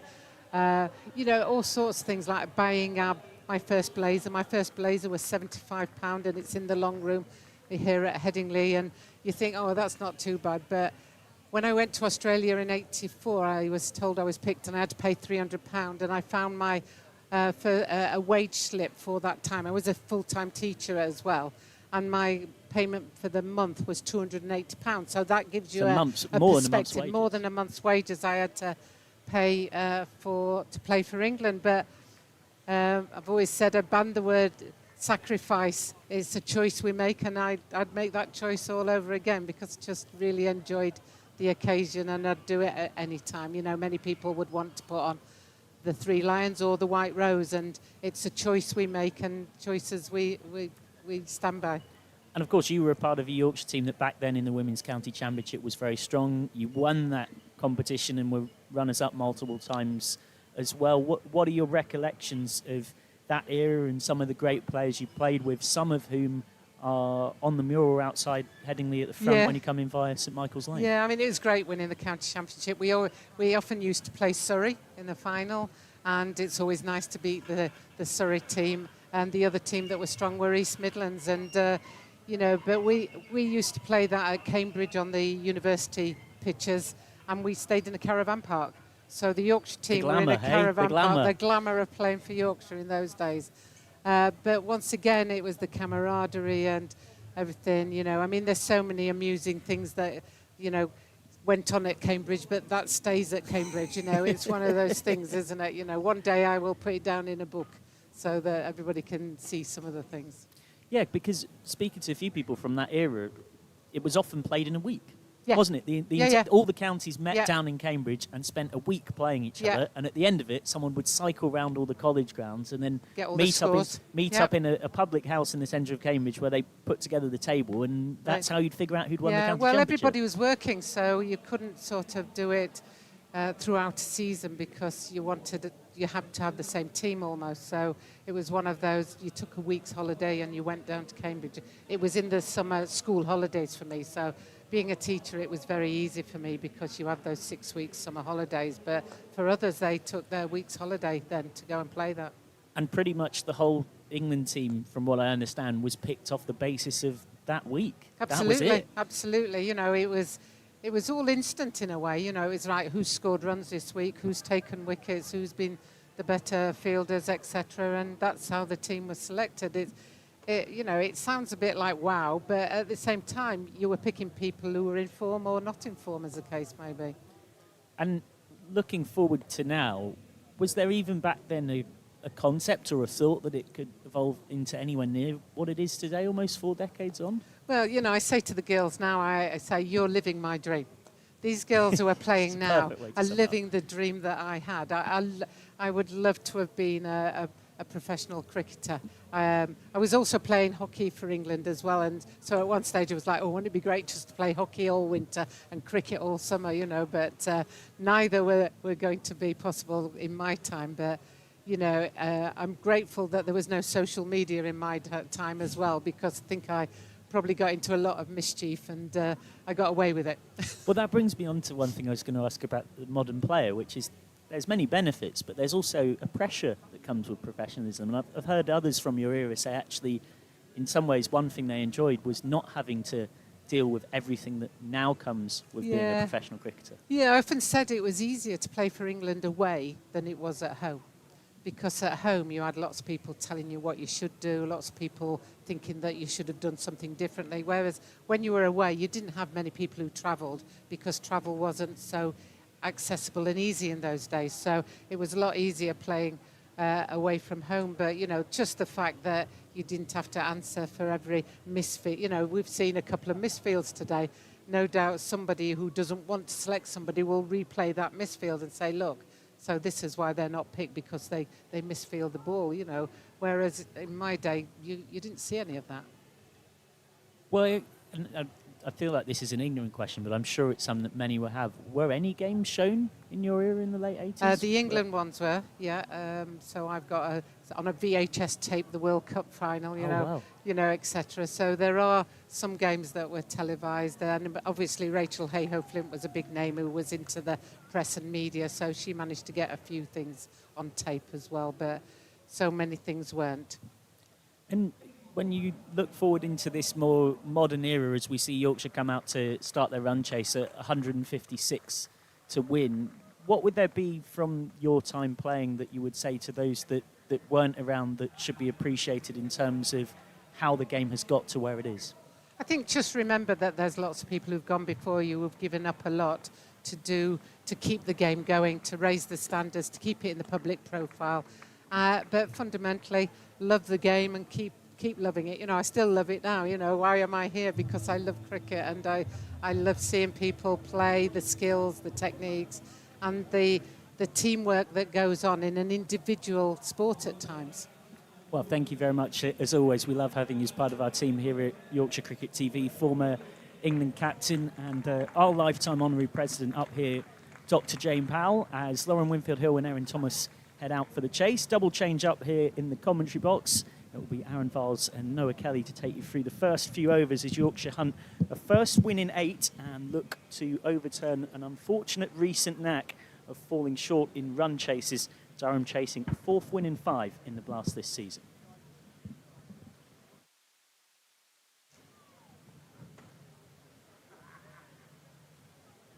Well, here we go then. So 156, that is the target for Durham here at Headingley. Winfield Hill and Thomas, the two openers out there in the middle for Yorkshire, and it will be Trudy Johnson to bowl the first over of the run chase from the Howard stand end. Great to have you back in the comms box, Noah. What did you make of that first 20? Ebbed and flowed, I think is the term I'd use. They were really great finish. From Durham, they started well as well, 34 from the first 3. Yorkshire kept dragging it back in phases. I thought the fielding was good on a whole as well. It's a big ground, it's hard to defend here. I think Yorkshire will have to get off to a good start in the power play to make a good crack of this.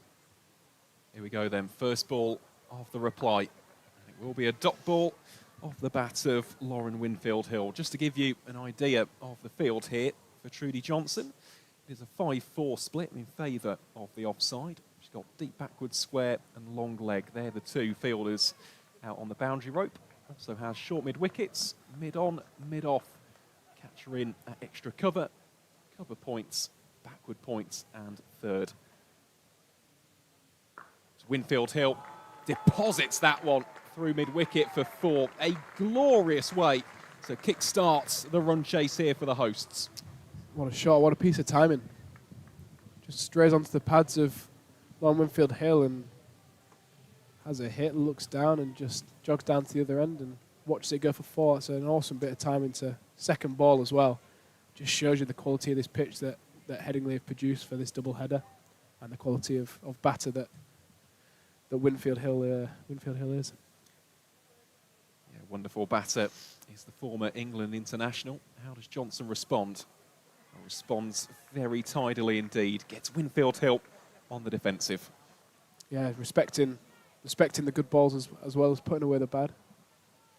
Johnson just correcting her line on this occasion, and Winfield Hill suitably in behind it in what we'd call a proper cricket shot.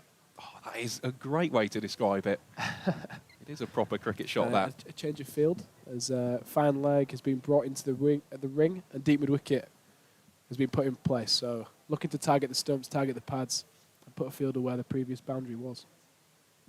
Here is Johnson. Winfield Hill just swivels that away, really. The backward square for 1. Smart change in the field, wasn't it? Yeah. This sort of wicket, it's very hard for the ball to get down to fine leg unless it's a drastic wrong line. No one's going to try and bowl down leg. I quite like that move, really, shutting down the leg side and asking Winfield Hill to either hit straight down or hit it through the offside. As we see Erin Thomas ready to face her first ball. Indeed we do. Here she is on strike against Johnson. Starts off with a dot ball. Of course, for Erin, it's been a little bit of a mixed campaign, really. Started off with 11 against the Blaze. I mean, the highlight was the 42 from 29 against Surrey. Since then, he's also had a 3-ball duck against Somerset and 17 in the most recent match here against Essex. So she'll be hoping to almost be the foil here to Winfield Hill and get Yorkshire off to the best possible start that they can. Absolutely no one better to learn from than Lauren at the other end as well. Quite different spectrums of the career, but Erin will be soaking it all in, all this experience that Lauren will be passing on in between overs. And I actually used to play tennis with Erin Thomas. Did you? We used to play county tennis together when we were probably about 10 years old. So there you go. That's ones that we... It's a bit of a circle moment. It now is. playing cricket together for Yorkshire. So I'm sure there's a stat somewhere flying around about how many times that's happened, but there you go. Oh, that's brilliant. I'll have to add that for the comms notes for the rest of the season. You can definitely tell with Erin because she is very strong bottom hand. It's the natural thing to say about former tennis or badminton players. It's the only reason I'm a left-hander is because I picked up a tennis racket before a cricket bat, and I picked it up like a backhand in tennis, and that's the only thing I'm left-handed at is batting in cricket. That's really interesting. But Erin's gone for the better-looking right-hander compared to us left-handers that don't look too pleasant. I don't know. I think there'd be people who would disagree with that. As we see Maddie Villiers bowling her first delivery of the game. I think regardless whether you're a right-hander, left-hander, as long as you play your shots well, cricket's ever such an aesthetically pleasing sport. It really is starting off nicely. We saw in the first innings a bit of a theme when the spinners got it right, they were attacking the stumps. A lot of the dismissals bowled or or possible LBW, so it's a nice start. Well, that'll have to be re-bowled. Waved off by the standing umpire. Not sure what's happened there. That was quite late from Erin. I think everyone's a bit bemused. But I'm sure there was something, maybe moving around, a bit of moving parts with the double header. It's certainly busy, isn't it? All around the ground, of course. Lancashire, the visitors this evening. Thomas yet to get off the mark here from the opening 3 deliveries she's faced. Yeah, Lauren just coming down, just telling everything's all right. It's very easy to get in your own mind after a few dots, but you can easily catch up. That one nicely flighted by Villiers. Just pushed down the ground for 1. I mean, Maddie's had a really good start to the campaign, really. Spoke about earlier, the batting form has already brought up 100 runs in the competition, but you look at the economy rate, 7 wickets, average of 11, 6.4 runs per over. Very tidy for a spin bowler. That's really impressive, especially when she's bowling in the power play as well, which is the hardest place to bowl, especially as a finger spinner. So, yeah, I mean, the way she batted earlier, she looked like she was on for a good score. And it's just been really impressive this evening. This one swept away and swept handsomely by Winfield Hill. There's only ever one outcome to that. There's no protection out towards deep backward square. That is a fine 4, courtesy of the Yorkshire captain. Yeah, great cricket shot. Gets low enough, allows the hands to get underneath the ball and just lifts it. It's not really a massive strike. It's a lift over square leg, and reaches the deep square boundary. But we're keeping with the same field. Tries to work that one square yet again. This time to no avail. That will be a dot ball to round out the over. 2 have gone here in the Yorkshire run chase. The White Rose 11 without loss.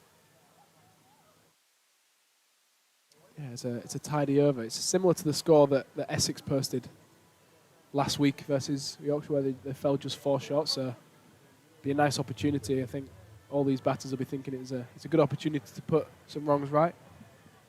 Hopefully, go one better and get one over on Durham, which was such an enthralling encounter early on in the year. We were watching on the men's squad as we were playing. I think we were playing in Southport.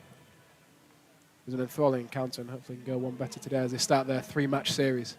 As they play three out of 3 of these next 3 games, which is a bizarre way the calendar falls, but they'll be sick of the sight of each other in 3 games' time. Yeah, more on that after this latest delivery. Change of bowling, it will be Heather Graham. Of course, with the keeper up to the stumps. Bowling at first here to Erin Thomas. There's a bit of an appeal there for both Rogers and, of course, Graham herself. And this is the MO, really, for Heather Graham. We've seen it all season long in the T20 Blast. Very much stump-to-stump bowler. Not express pace by any stretch of the imagination. Just keeping Mia Rogers in and around the eye line and the presence of the opposition batter. Also has a really, really smart change of pace. Watch out for the leg cutters and the off cutters as well.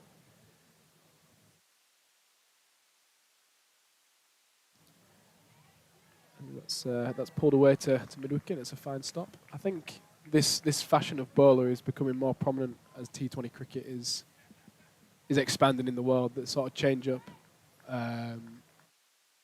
the changes with the keeper up. It gives you limited options as a batter, and it looks like it's been really effective.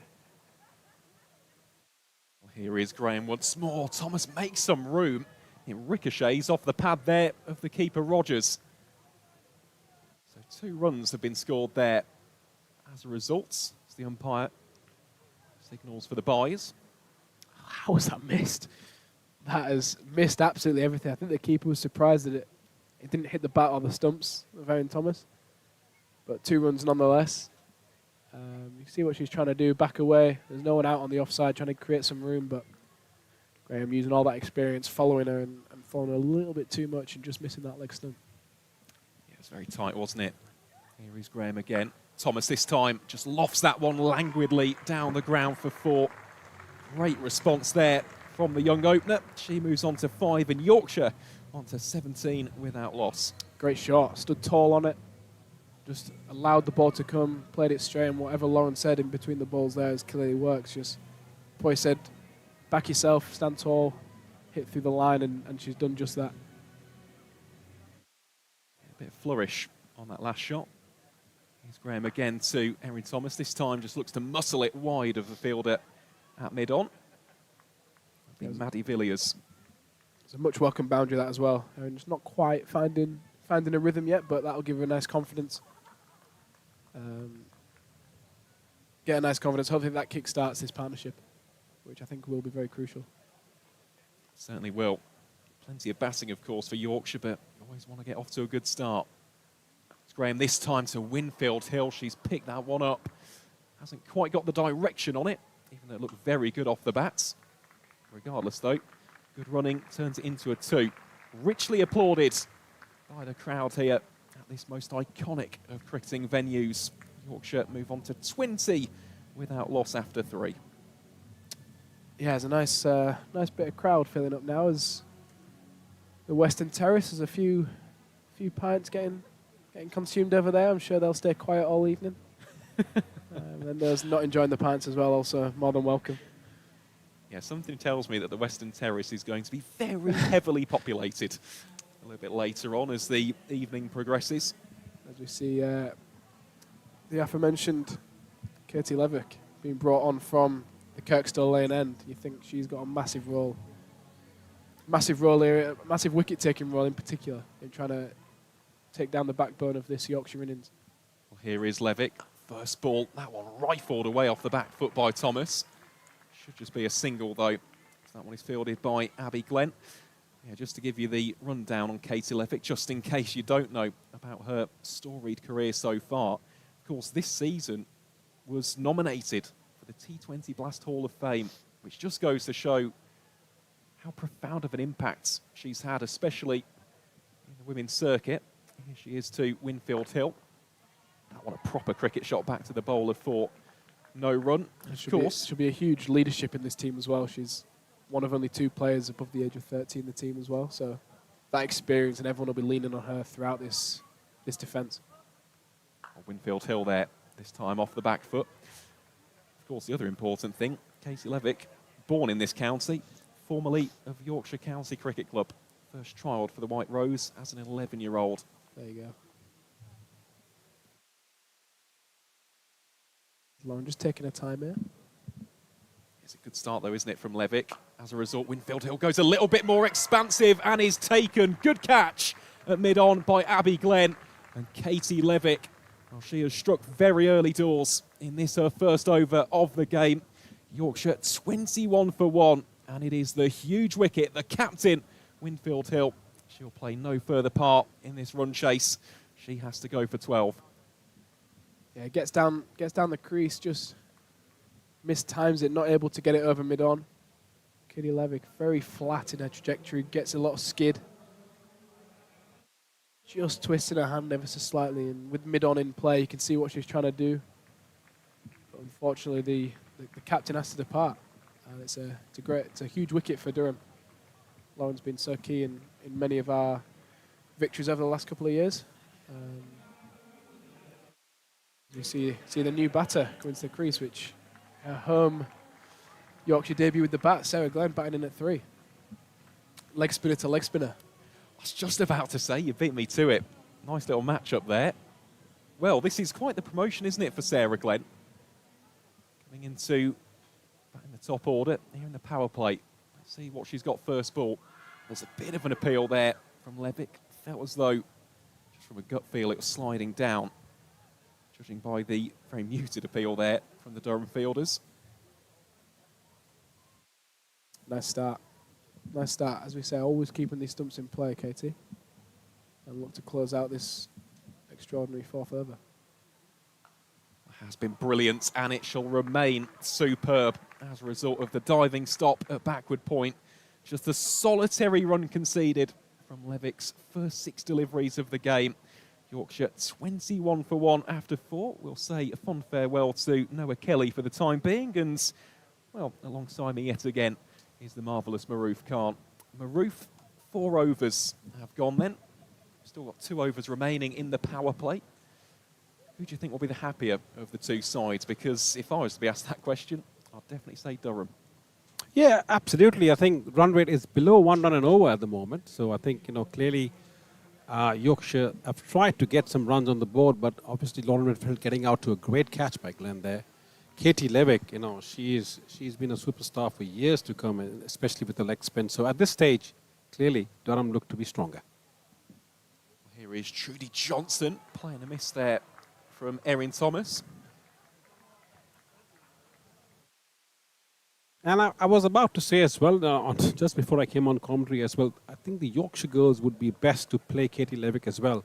Because for the years and years that she's been part of the Northern Diamond setup and the girls have grew up with each other, they would pretty much well know where Katie would be bowling those balls. So they would like to take the game to her, really.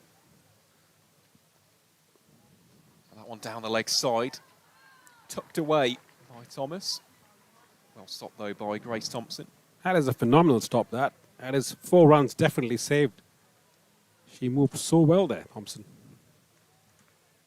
It goes back to that age-old thing in cricket, which is backing up your bowlers. And so far, Durham have certainly done that. I mean, the crowning piece, of course, was that catch by Abby Glenn. Thomas this time whacks that one down the ground. Will it go all the way for 6? I think it may have done. Indeed it will. An almighty whack of the bats. Goes all the way over the rope. What a shot that is. Great shot, and also as if on cue as well. Last few weeks we've been talking about how Thomas is opening her shoulders and down, and she's going down the leg side. But this time I think it looks like she's been working on that. And this is the first time I've actually seen her go straight over the bowler's head. Great shot that, and good for her confidence as well. Certainly is. Beautifully picked up and deposited, really. Made it look effortless. Thomas goes again. This one not well timed, and it's been taken. Yorkshire have lost their seconds.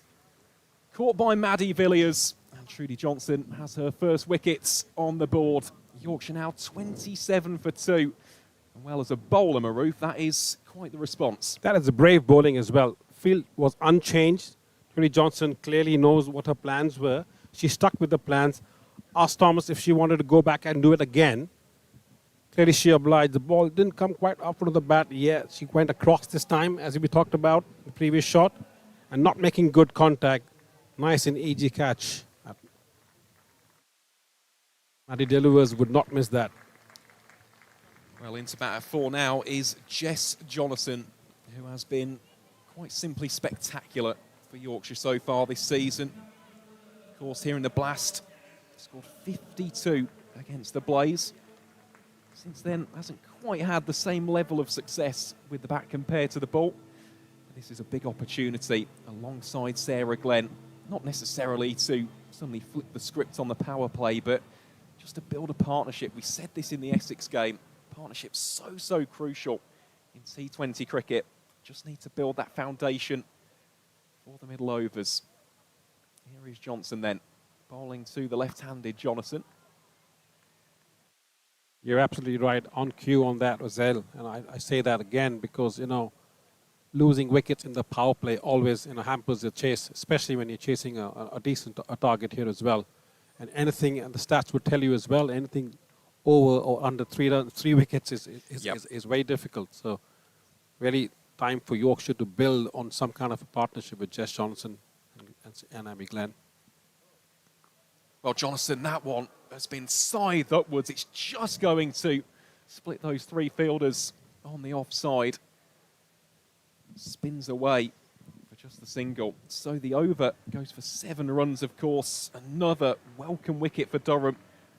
Erin Thomas it was, who departed for 13. And Yorkshire now 28 for 2 after 5.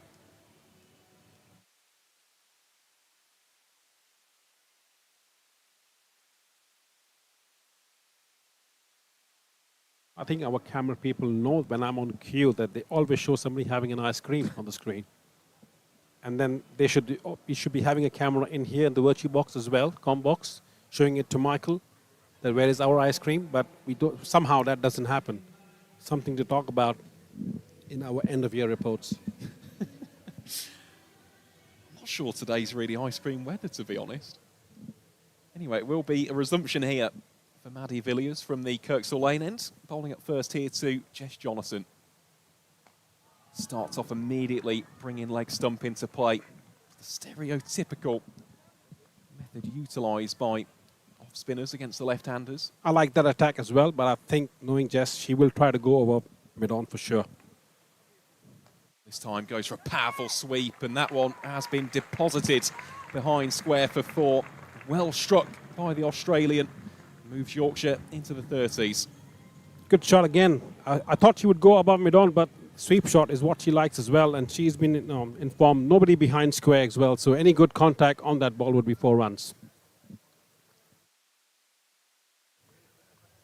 Oh, that's a wild delivery by Maddie Villiers. Of course, completely unintentional, but umpire straight away signals for the no ball. And of course, the free hit. Is that a warning as well? Is that what it is? Yeah. A moon ball from Maddie Villiers.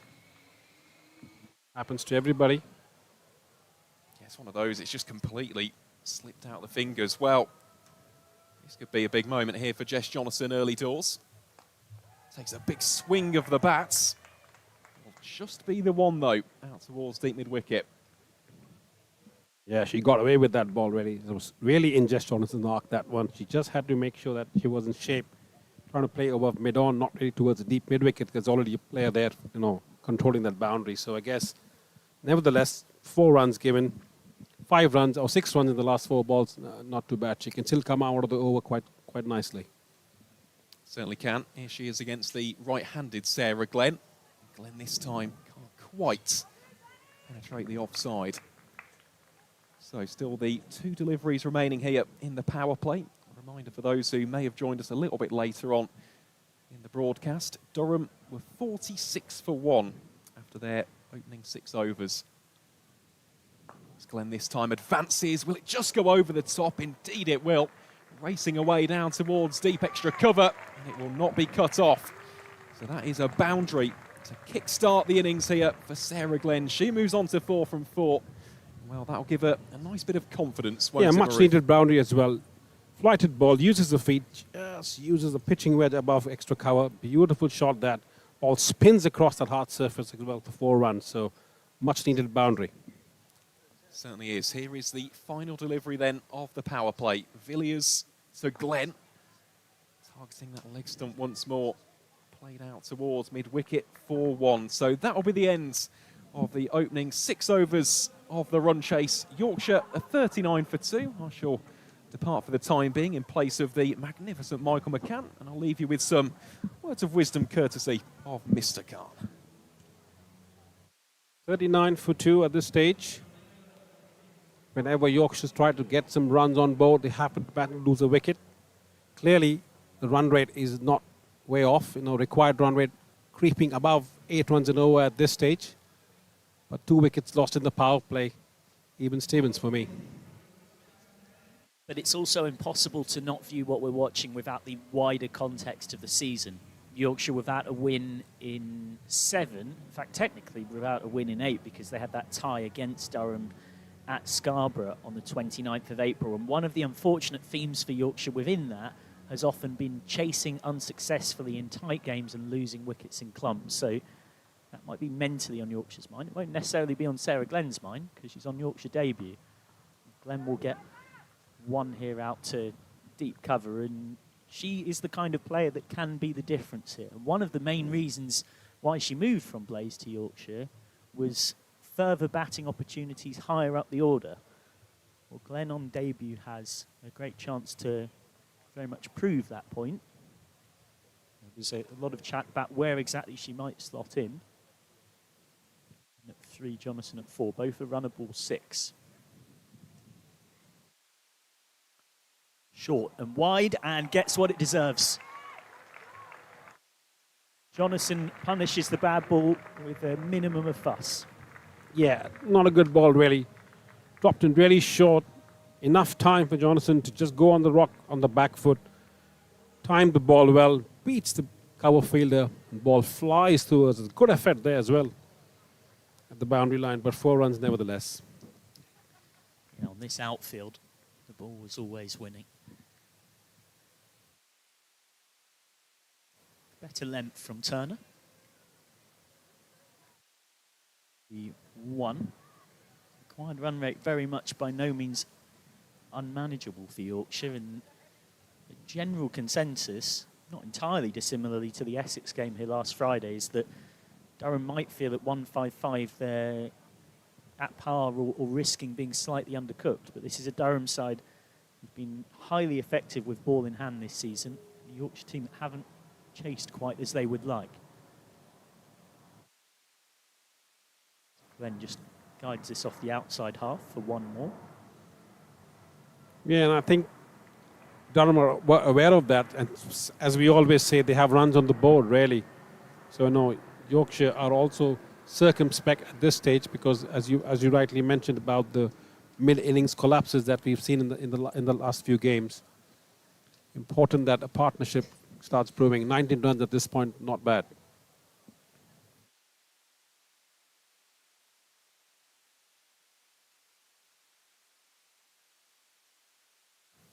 Turner short and wide. Jonathan will really feel like she's missed out. She was very early on that against Sophia Turner, who was born just a few miles away from Alice Clark, who's in Yorkshire's lineup today. Both born in the same part of Blackburn. Turner, a product of the Lancashire Academy, but was with the Northern Diamonds in the last year of the regional era. Jonathan will get one to finish the over, so Yorkshire have got 8, which they'll be relatively content with. 7 gone then, 47 for 2. Yeah, I think it's also important to realize that there is a partnership that needs to be brewing here. And I think Jess Jonathan and Abby Glenn at the moment having that chat in the middle as we see the crowd. No, it's the lull before the storm there. They're waving at you there, Michael. You've got to wave back, I guess. Yeah, exactly. Crowd starting to build. We anticipate somewhere in the region of 14,000 will be in by the first ball of the men's game at 7 p.m. Just on Yorkshire's record chasing since that tie at Scarborough in a game where Yorkshire collapsed and then actually rallied for the last wicket between Slater and Woolston to rescue a tie, having looked like they'd lost the game. They lost by 13 runs against Essex here at Headingley, 13 runs against Durham at York, lost by 7 wickets when defending against Warwickshire at Scarborough. Beg your pardon, they lost by 3 wickets, in fact, in that one, as the first ball of the new over is helped out into the deep for 1. And then moving into the blast format, lost by 4 wickets against Surrey, lost by 39 runs against Somerset, and then, and this was the most painful one for Yorkshire of all, lost by 3 runs against Essex last Friday. So if you look at Yorkshire's record chasing, it has been a tough run, I think is one way of putting it. Successful chases in a row. Then off the inside edge, a little bit fortunate to maybe not chop on chops into her pad. And interestingly as well, Yorkshire's only 2 wins of the season, home against Blaze by 70 runs and 83 runs at Old Trafford, both in mid to late April, came when defending. So Yorkshire have not won a game this season when chasing. Nicely bowled by Glenn to Glenn, Abby to Sarah, a kind of point where whilst such informality is rare on a broadcast, one is tempted to move to first names. Moan Ali and Adam Live getting ready for the second part of double header. Over 650 T20 games among themselves. Certainly not short of experience, as Glenn has managed to thread this away for a boundary just to break the shackles for Yorkshire, who go past 50 at almost the exact same point that Durham passed the milestone. Yeah, short and juicy, easy pickings there. Good, not a good ball really, but I think that's 4 runs that was needed. And just to put a positive twist on that Yorkshire chase as well, Michael, let's be honest, they're getting closer. Hopefully they'll go over the line today. At the end of this over, Durham were 55 for 2, so it really is nip and tuck. It's a ball, just nurdled to get 1. Jonathan still finding her fluency. She is the PCA MVP of the season. She's so often been the rock upon which Yorkshire have depended this season. And coming right arm around to the lefty, you'd think we'll want to offer no width. Pulling exactly to that plan. And Jonathan with a straight drive that's 2 straight. End of the over, 53 for 2 off 8. You could hear the groan from Noah Kelly as well, being a left-hander himself as well. Great shot that for no runs. Sometimes I feel a shot like that deserves more runs than it gets, actually. But, what are your chances of hitting the stumps on the opposite side? Nevertheless, no runs. It's a cruel game. There's a point where technical perfection is too far in terms of getting you the rewards that it deserves. Intriguing contest here. Durham chasing a 4th win from 5 to stay within that top pack, top 4. Reminder, the blast this season for both teams, men's and women's, reduced down to 12 games. So for the women in a 9-team competition, it comes out slightly curiously. You play everybody once, you play 4 teams twice, but the other 4 teams you only play once. Whereas in the Metrobank, the women will play all other opponents home and away. So you get a 16-game season with that. Heather Graham back for more. 7 off her first. And again, opening the face, not for the first time today, and just taking a single. Real need at this stage for Yorkshire to take too many greater risks. Yeah, they're just keeping the scoreboard ticking, 1s and 2s wherever they can, waiting for the bad balls, trying to put pressure, trying to change things. I guess they're trying to just conjure up a partnership, which is at 27 at this point in time.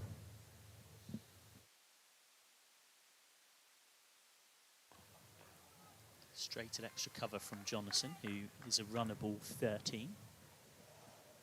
And I like this field as well, really, really smart field as well, change of pace, anything on and around the off stump. There's a mid-off extra cover, deep cover as well, and two people at short third, really. So everything should be on and around the off stump. Jonathan swiping and missing, but it's wide from Graham in contest of 2 Australian internationals, and particularly in Heather Graham, someone who, well, I'm sure she wouldn't wish she was any other nationality. If she was, she'd probably have a minimum of 50, if not, I bet, 100 international appearances.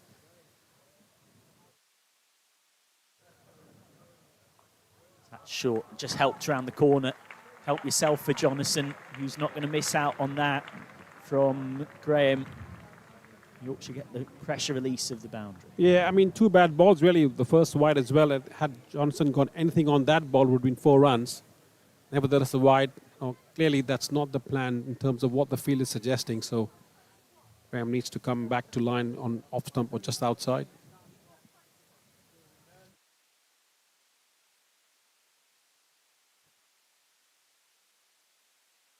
Oh, Graham's got Jonathan. What an adjustment that is. A couple of poor balls followed by an absolute gem. And the biggest wicket in this Yorkshire lineup is gone. Jess Jonathan out for 17 off 15 against her fellow Australian international Heather Graham. Yeah, I think she's won the bragging rights on this one. She's worked hard for it. Good looking ball as well. Pitched up, comes back in, I think, a little bit off the wicket. Maybe we can see that a bit more closely if we can, but nevertheless, a big wicket there. So Jonathan has to go, and Yorkshire's middle order, which have at times struggled in tight run chases this season, have to try and see if today they can come up trumps, but they are playing one of their trump cards here, because in at 5 rather than the more customary 4, because of Sarah Glenn going up to 3, comes out Ster Callis, Yorkshire's Dutch maestro, who they're hanging on to for as long as they possibly can. She is playing for the Netherlands, I'm assured, in their World Cup opener in 8 days' time, but particularly being a batter, as she showed last season during her loan spell at Warwickshire, where she sarcastically nicknamed herself the workhorse.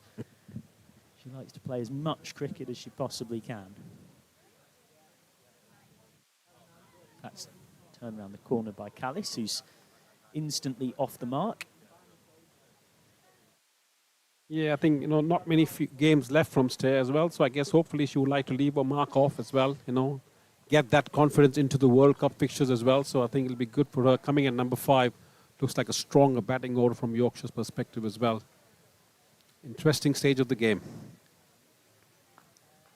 Well, Glenn won't get a single there. Callis is 6th on the PCA MVP rankings across both one-day and T20 cricket this season across the entire country. So that shows you just what an excellent campaign she is having. 60 for 3 off 9. That required run rate just creeping up to 9, and a key breakthrough from Graham in getting fellow Aussie Jonathan. Yeah, a wrong time for Yorkshire to lose that wicket, but clearly, Durham are clawing their way back slowly and steadily, And once again, you can see Holly Armitage is bringing in the changes, getting in the effervescent Katie Levick back onto the attack. I think the right move, especially when Stay Callis is coming onto bat. Yeah, Callis, who did also play for the Netherlands in that recent tri-series, made 28 against Scotland a couple of days ago. 28 as well, 3 days before that against Bangladesh. The Netherlands finding themselves in Group A of the Women's World Cup against Australia, India, Netherlands, against Australia, India, Bangladesh, Pakistan and South Africa. They've got India here. It's part of 5 Women's World Cup games here across 4 days. There's also Scotland versus England, which certain Rachel Slater is particularly looking forward to. Slater, like Callis, has sort of become an honorary Yorkie. She's been based at Headingley for that long. Or a wild swing from Callis. Levick wins the battle. Who will win the war? It's a good contest between these two. Callis is generally seen as one of the finest players of spin on the women's domestic circuit, but Levick is, of course, one of the finest purveyors of the art. This is the game within the game as well, Arguably the best bowler of leg spin we have here against the best batter as well, so it'll be a good watch, this. This rocks back and hit that straight to point run out chance. Oh, and if it was gathered cleanly, it might well have been. Glenn desperately diving and does survive, but that was dicey. That was close. I think decent enough throw on that one. I think Glenn was gone, but yeah, it looked to me like a direct hit was absolutely certainly out, and even if it had been gathered by the keeper, she might have been short. Is that the bit of luck that Sarah Glenn needs?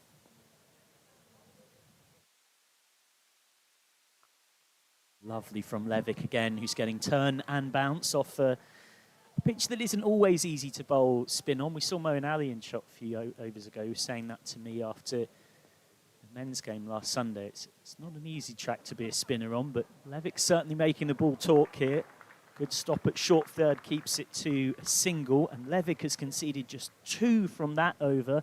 Conceded just 1 from her first as well, so she's gone for 3 off 2, and as we expected, Katie Levick from Sheffield proving to be Durham's trump card against Yorkshire as Maruf Khan takes a break and settling into position away to my left once more is Dr. Jane Powell. Interesting position, isn't it? 62 for 3. There's a lot on the shoulders of these two at the moment, on Sarah Glenn and Ster Callis, and they need to build this partnership if Yorkshire are going to be there at the end. And just on the note of Katie Levick, in the Blast this season, she has 6 wickets at an average of 15, an economy rate of almost exactly a run a ball.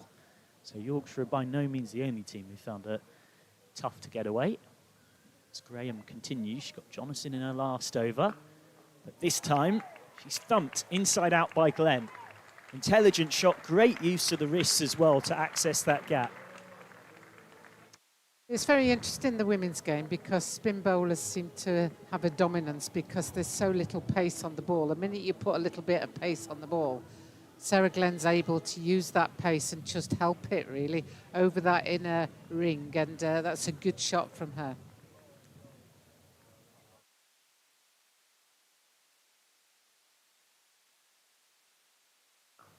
Slow ball from Graham, drilled straight to cover by Glenn. I was mentioning Graham's international career previously. Just 1 ODI in 2019, 5 T20s. Took a hat-trick in her second T20I against India in 2022, but it's a a brutal thing trying to get in and stay in that Australian team.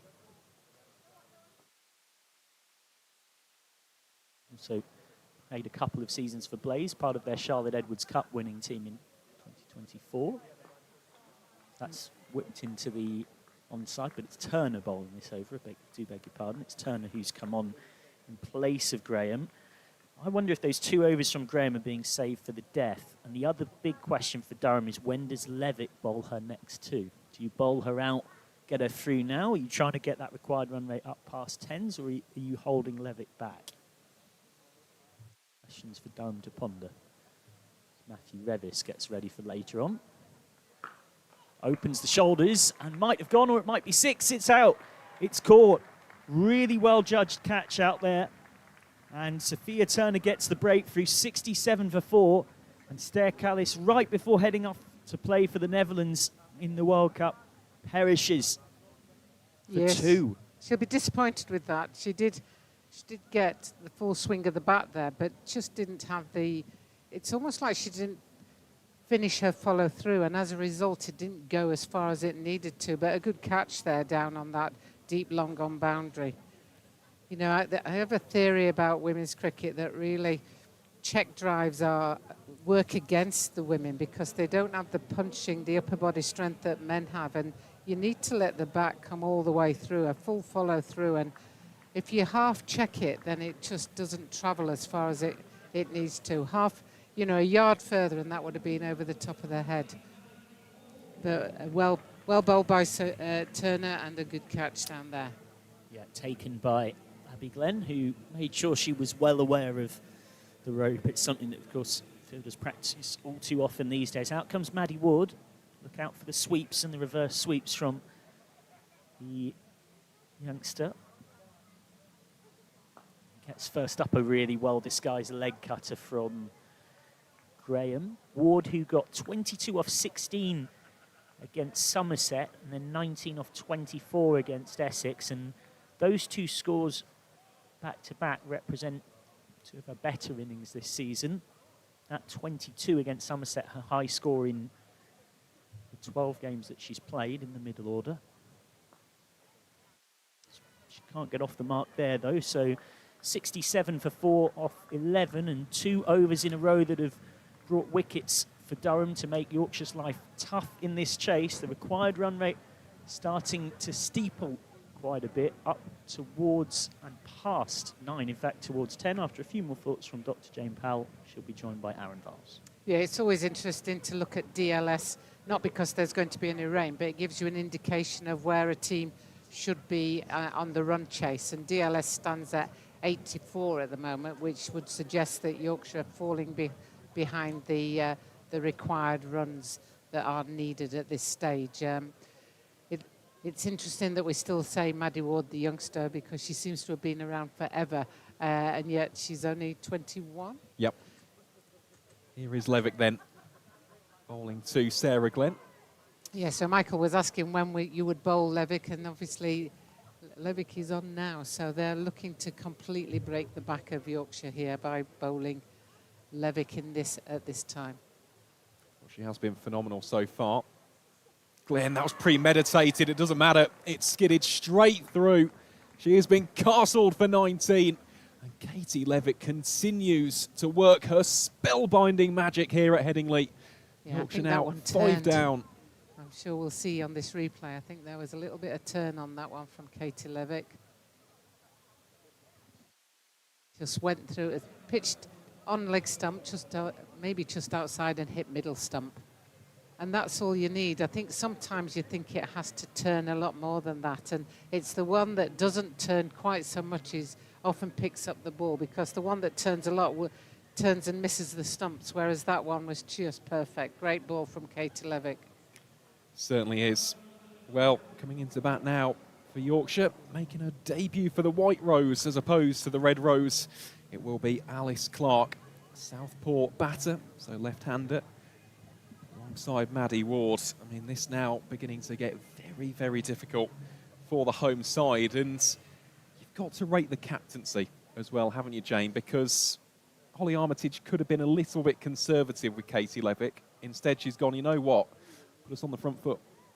Yeah, I think Holly Armitage is renowned as one of the best captains in the country, and she knows how to utilise a lot of these players she's played with a long time. As that one's played and missed just outside off stump, and I think Holly was getting a little bit excited there, thinking that it might have taken the edge. But she knows how to utilise her bowlers, and she knows what fields to set. Levick to Clark once more, just pushes that through the offside for no run. Just got so much experience, Katie Levick. She knows how to keep the pressure on her batter, especially in these circumstances. Certainly does. This will be an interesting battle, though, with Alice Clark, though, because for those who haven't seen her play before, very strong square of the wicket. That goes for both sides. You've just seen that first run of hers come via points. Also very good at the reverse. I'll whisper that quietly. Durham don't have that fielder in and around the third region. Could be quite the proficient scoring area. Levick bowls now to Maddie Ward. That one off the edge. Just whistle away. Again, gathering plenty of velocity down towards the Howard stand end. Just about stopped in the end.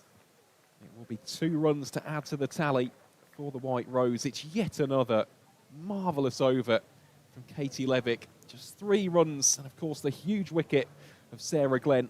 Yorkshire now 70 for 5. The home side still require 86 for the victory.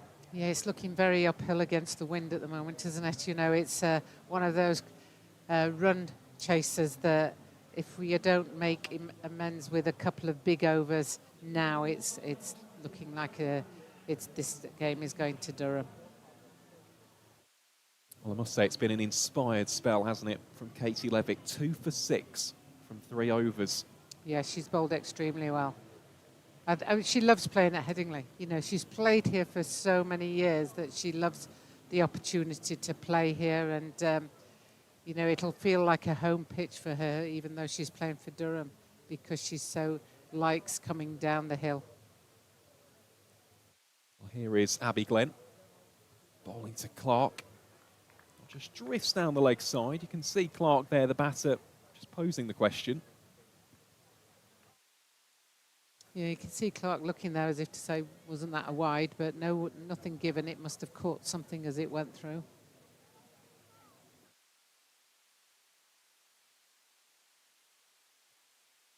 Take 2 here.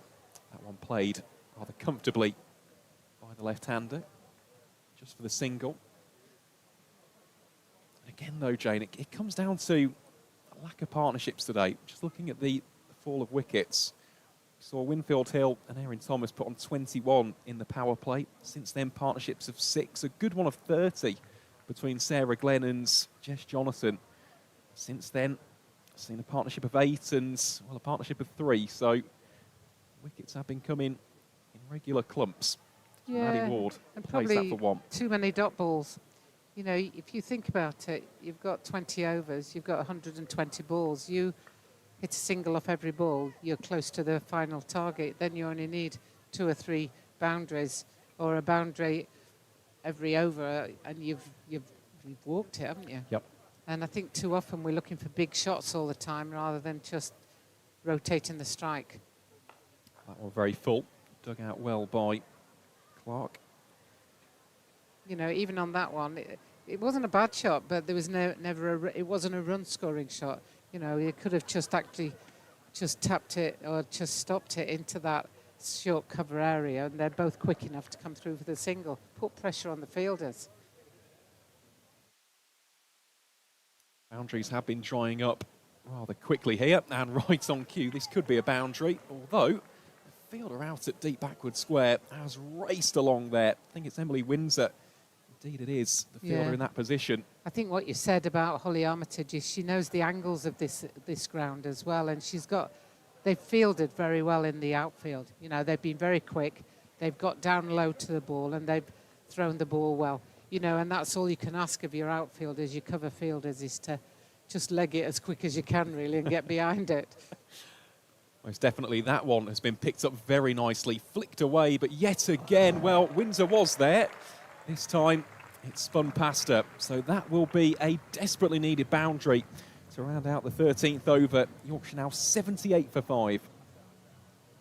Yeah, in fact, that's a nice shot there from Clark. You know, the way she just worked it round into that area, 2 shots in a row, really. But she's just managed to put enough pace and bounce on that shot to make it difficult for the fielder. It was bouncing as it went to her. It's never straightforward when a ball is bouncing to you because you've got to literally get everything behind it. She moves on to 8. Maddie Ward still out there on 3 as Maddie Villiers comes on to bowl here from the Kirkstall Lane ends. Currently wicketless from her opening 2 overs. None for 17. Those are the figures from earlier on in the power play. Ward just pushes that to the bowler for no run. Just going back to the conversation about fielding as well, the catches from Durham today. I mean, it was sparked really by Abby Glenn getting the huge wicket of Winfield Hill as a result of a really, really tough catch. Almost misjudged it in a way, went to the right, had to quickly adjust back to her left. But it's moments like that, they go a long way, don't they, in a run chase? They all add up to the team feel while you're out there, and that's been very good.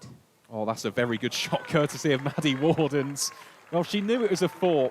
The moment it left the bat, the fielder wasn't fine enough, but I just love the reaction there. It is a good shot. You know, I was thinking that the ball before, you know, there's nobody on the leg side at all. So if she's struggling to get the ball through the offside, maybe she should be looking to just work it into that leg side and rotate the strike. You've got a left-hander and a right-hander in. Let's try and mix up the line of the bowler, and the only way you can do that is by rotating the strike.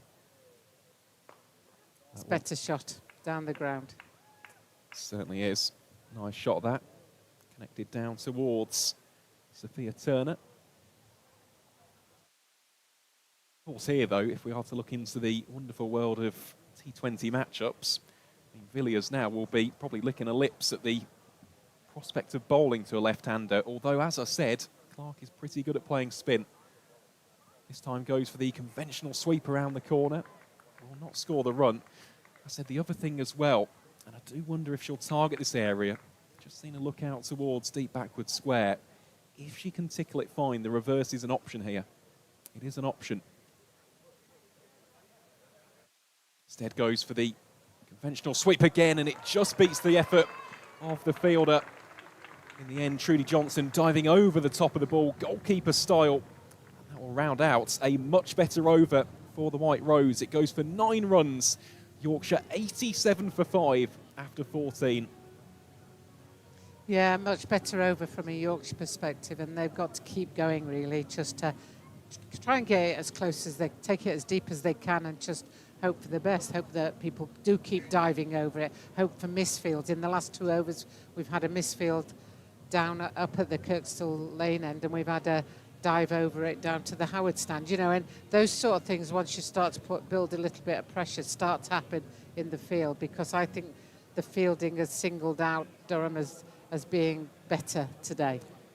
Would completely agree. I think up until the over, it has been superb, really, from the side in yellow. Of course, it's bound to happen over the duration of the game, and pressure, as you said, Jane, really does produce some very interesting moments. It's all about riding the ebbs and flows, the peaks and troughs, as Sophia Turner prepares to bowl her 3rd over. Really takes the pace off there, swatted away by Maddie Ward for 1 run. I mean, she's been good, hasn't she, Sophia Turner today? 1 for 13. Yeah, she has, but you know, that was a full toss, and that's what I'm saying is we're almost just trying to hit the ball hard. We're not looking, where's the gap, and let me hit it into the gap. And I think that's the next stage of the development for some of these players, is once you get that ball as a full toss, where is the gap? Put it into the gap. This time bowling to Clark. That time does find the gap. Of course, the important thing here, though, you've got to look at the required run rate. It is now approaching 12 runs per over. So the boundaries for Yorkshire need to start flowing. And it always feels like in T20 cricket, it's a big over. That's the spark, that's the catalyst. It's not necessarily one going for 10 to 12 runs. You need one to go for about 16 to 20. Turner bowls here to Ward. Has picked that one up very nicely, but not nicely enough. It's been caught out in the deep. And Maddie Ward will be the latest Yorkshire batter to go. Went for the aerial option, down towards long on.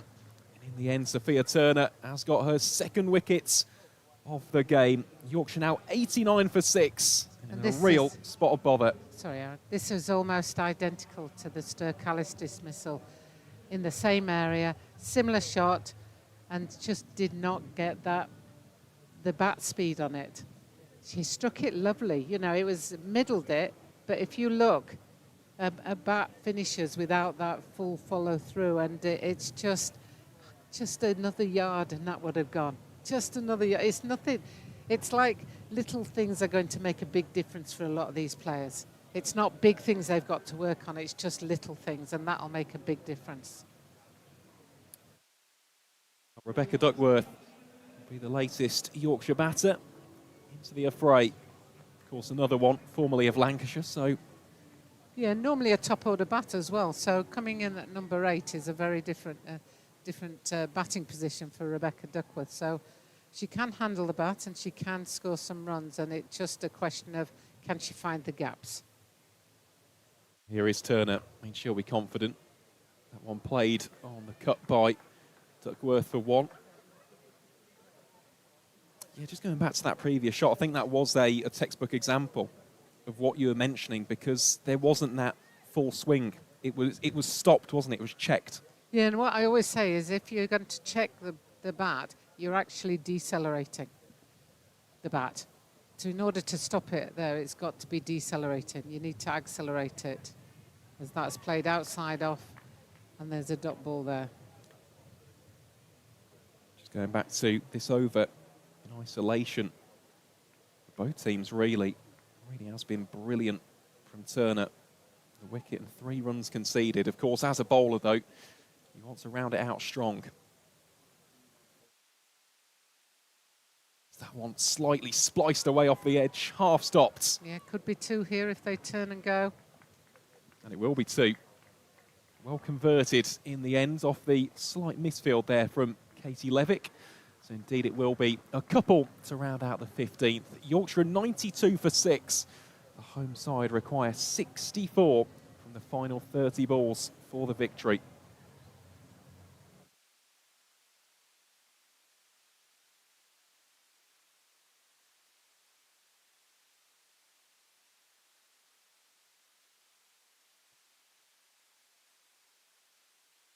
It's turning into quite a nice evening, actually. You can see the shadows of the players out there, which means the sun's shining, which is great.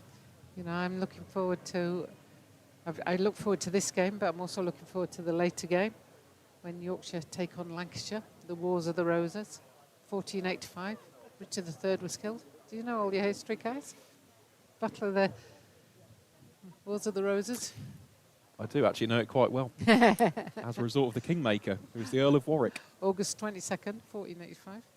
Anyway, let's move on.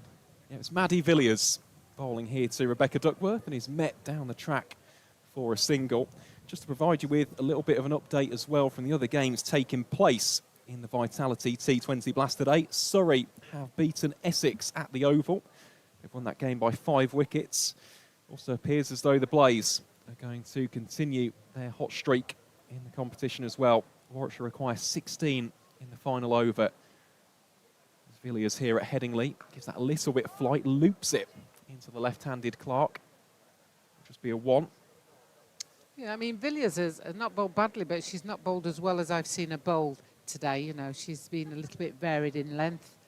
She's bowled that one that went over the head just about. You know, it's most unusual because she's a very, very good bowler. Well, that one again inviting, just taking the pace off, turned into a full toss by Duckworth.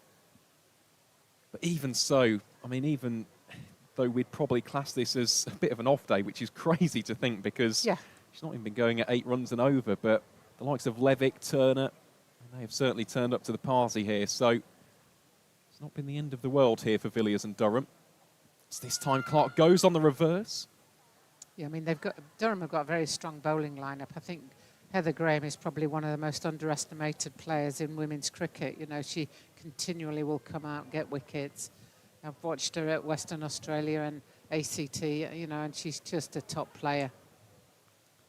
The reverse again goes Clark. That one very well executed. I don't think it's going to be stopped. Indeed it won't. It will whistle away down towards the Howard stand ends.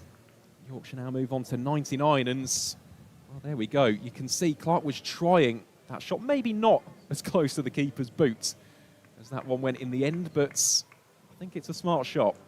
Yeah, I think from a Yorkshire perspective, you've got to still keep trying to push it deep, you know, just for future games as much as anything else. It's no good just giving it away. You've got to keep going.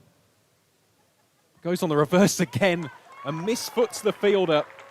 Alice Clark here, showcasing the very best of her ingenuity. She goes back to back for 2 successive fours. Gives Yorkshire a little bit of impetus and much needed momentum. White Rose 103 for 6 as we shall say a fond farewell to Dr. Jane Powell, and, well, for the final 4 overs, we'll welcome back the excellent Noah Kelly. Thank you very much. Lovely couple of shots there to round off that last over, as you said. Second to last one went fine of third man, and then the fielder next time anticipated going down there, and as Clark, cool as you like, just put it where she was. Great batting, but gonna need a few more of them, I think, if we're gonna chase down this total. Yeah, it's difficult, isn't it? 53 is the requirement, 13.25 and over. That is the calculation. Look, I'm optimistic. 2 boundaries every over, that gives you 8 off 2, and then 3 singles and a 2, that gets you up to your 13 and over, so it's not out of the woods. We're not out of the woods yet. Here is Graham to Duckworth. That one played along the carpet for one. Just to give you an update from the East Midlands, the Blaze have beaten Warwickshire by 11 runs in that game, so there's unfortunately remain winless.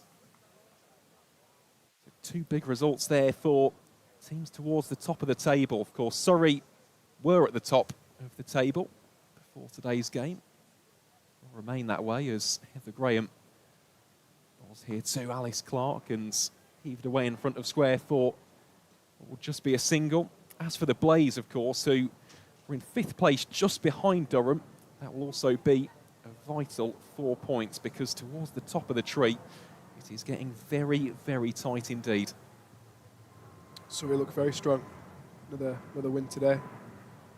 Top of the table. And this time to Duckworth. Won't quite beat the fielder at mid-off. This is the card they've been having up the sleeves here, Graham. Saving the final 2 overs for the last 2 in the game. Really important. This one, and then most likely going to be the second to last one, which in many scenarios is more important than the last. Getting there to the last. Well, Duckworth this time goes for the attempted paddle. Completely agree with that sentiment as well. I think the penultimate one in early T20 almost went under the radar. I think that captains were so almost laser focused on that 20th over that they did at times forget that you can actually build a lot of pressure in the 19th. Absolutely. It's even more key than the last nowadays.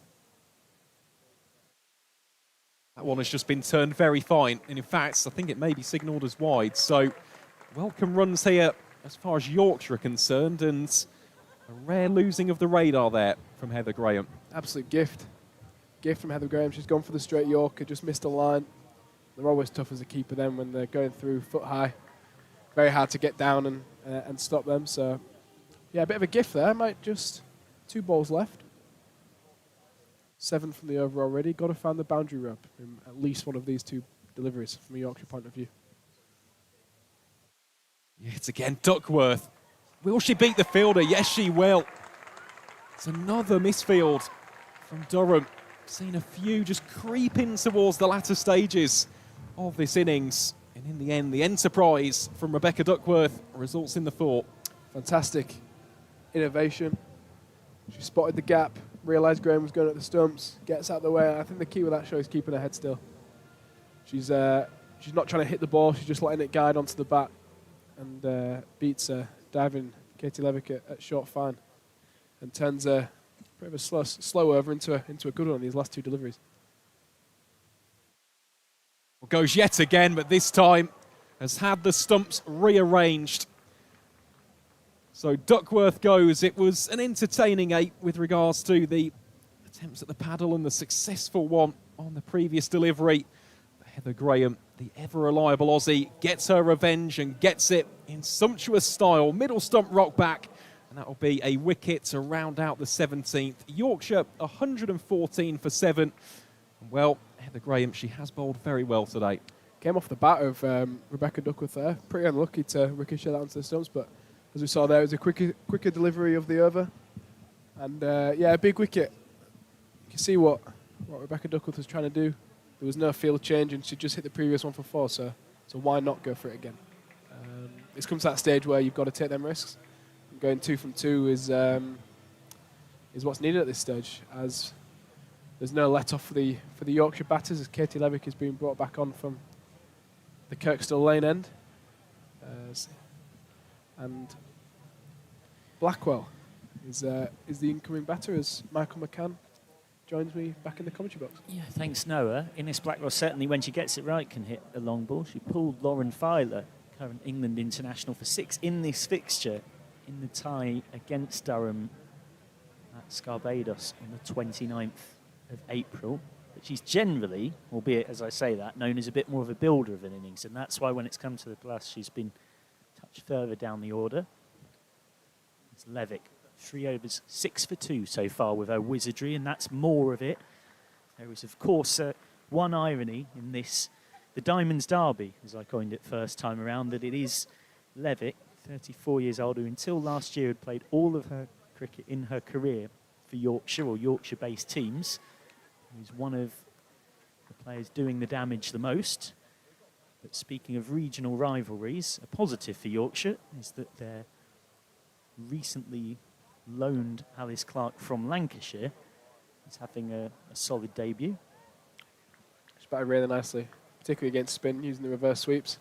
I think she's been really impressive on Yorkshire debut, and coaching staff will be really pleased. Blackwell unable to get off the mark. We're pretty much into sort of miracles territory at this point. That required rate above 15. You have to feel a bit for Blackwell, who had a good day with the ball. None for 29 off her 4. Goes immediately on the reverse and has managed to get that away. A boundary from her second delivery faced for the 17-year-old. A clever shot. Awesome shot, the confidence. Katie Levick's been untouchable all day. Blackwell's second ball turns around the other way and whacks her for 4.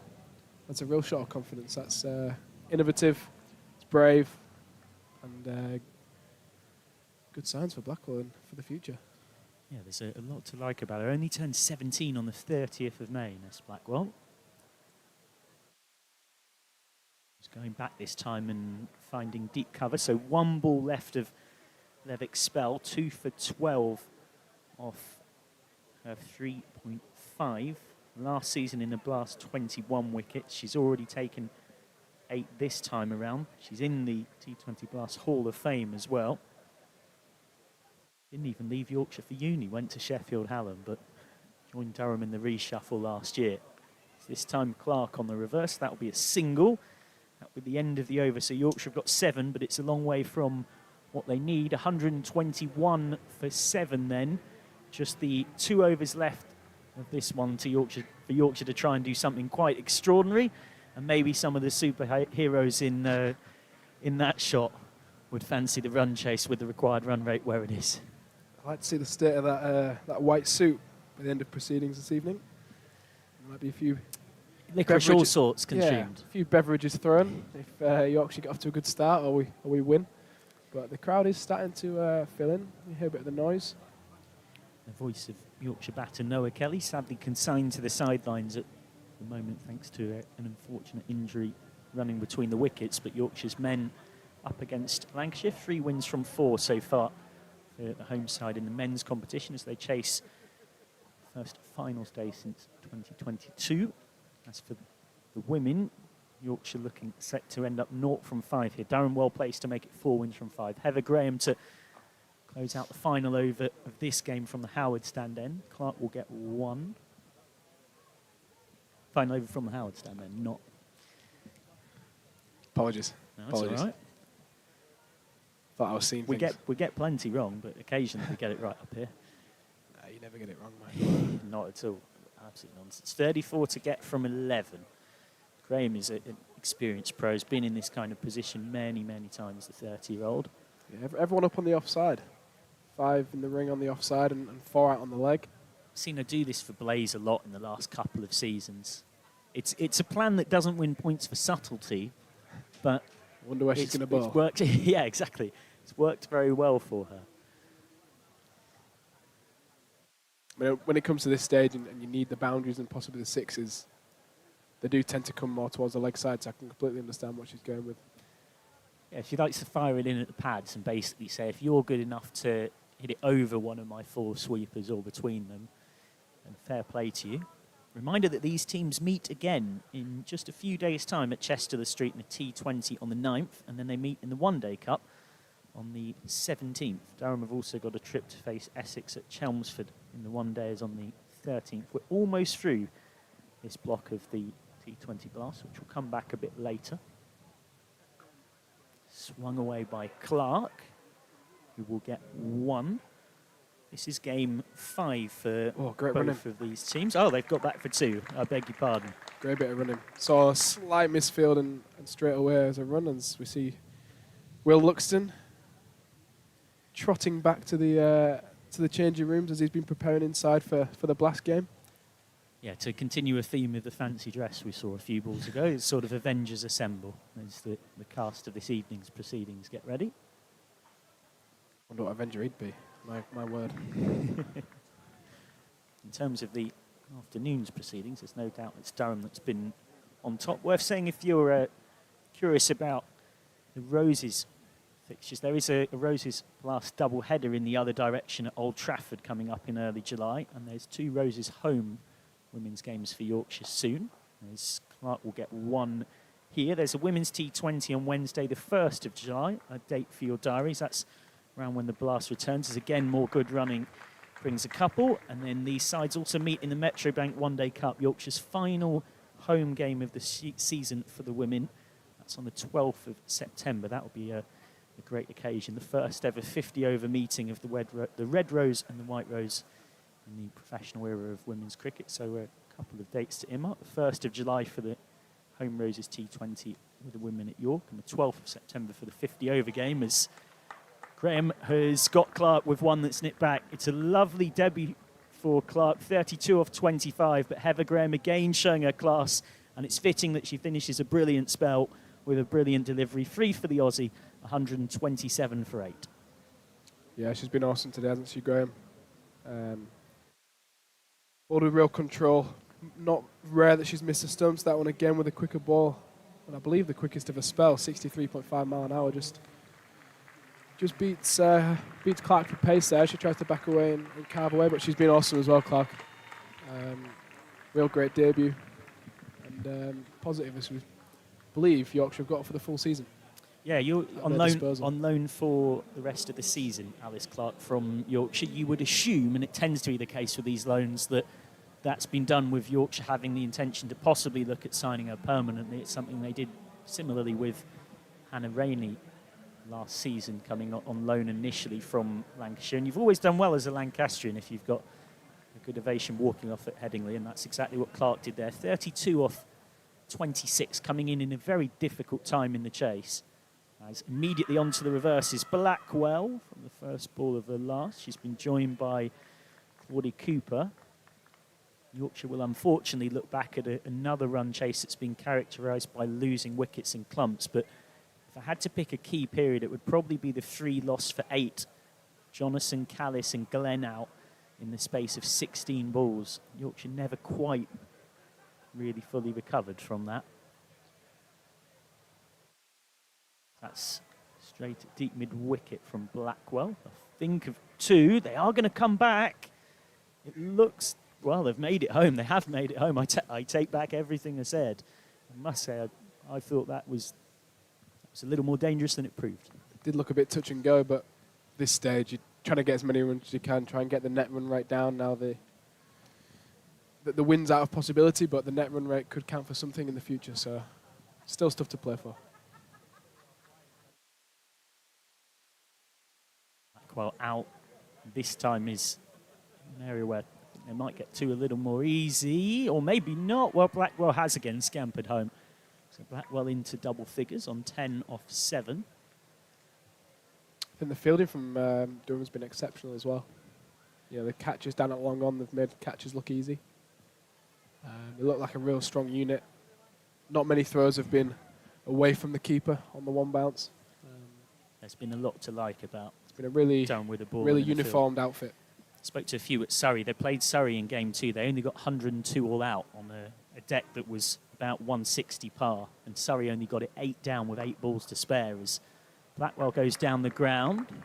Speaking of good fielding, it's more tidy work from Turner, who flicks it in before hitting the rope. In fact, it was Abby Glenn, I beg your pardon, with the work almost to back up the point that I made. And then after that game against Durham, where they lost, but they nearly defended 102, which is quite a feat.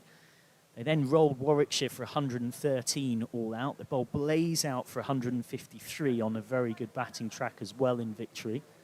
Durham have been superb in that department again as Blackwell gets that round the corner for 1. Claudie Cooper will face final ball of the game. Cooper back from injury. This will be the first ball she's faced in the Blast this season, having missed the first 4 games. Re-hitter, so to speak. Last ball of the game. Nothing to lose for Claudie Cooper as in comes Turner and appealing for a stumping. Umpire Gabby Brown says no, it's a dot ball. Yorkshire finish on 134 for 8, and it is Durham who deservedly take the victory in the Diamonds Derby.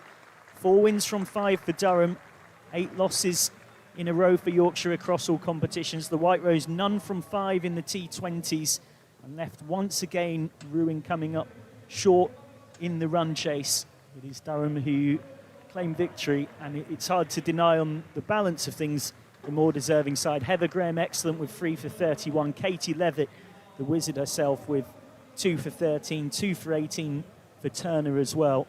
Durham making their calling card of the T20 Women's Blast this season a very solid bowling and fielding unit in particular. Yeah, they've been the better side. You know, with the bat, they got off with 3 overs, 34 runs. Managed to pull some partnerships together.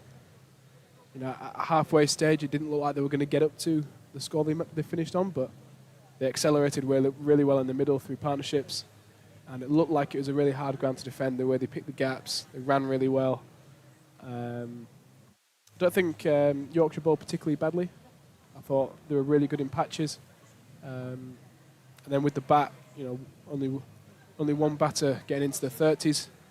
Clark, who looked really impressive towards the end, just couldn't quite get the run chase going. I think when you're chasing something like a 150 plus, you have to have someone there, a set batter there at the end, possibly making 60, 70 and everyone batting around them.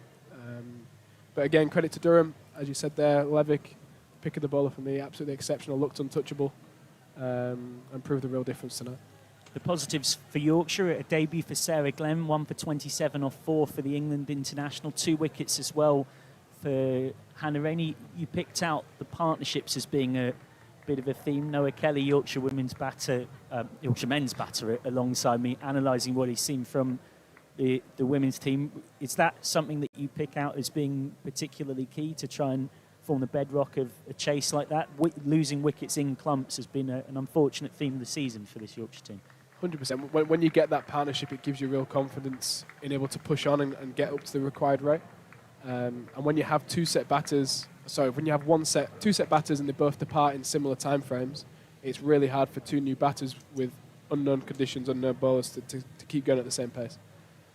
So I think moving forward, obviously, it's been disappointing, but as you said, there are positives. Sarah Glenn back fit, bowling well. Clark with another debut, doing well, and Blackwell as well. Of course, there's men's roses action to come in about an hour and a quarter's time here at Headingley. Thank you to Noah Kelly, Marif Khan, Dr. Jane Powell and Aaron Viles for their company with yours truly, Michael McCann. Thanks to our hard-working camera operators and production crew behind the scenes. And thank you, of course, always to Vertu, who are powering our live stream, enabling us to give you free cricket wherever you are in the world to watch and enjoy. Your next Vertu live stream will be on the 21st of June when Yorkshire have a chance at silverware in the women's game. They're 2 wins from a finals day when they host Somerset in round 3 of the County Cup. That's at Scarborough on the 21st of June, a 1 p.m. start. But for now, from all of us here at Headingley, after part 1 of the double header, we bid you goodbye.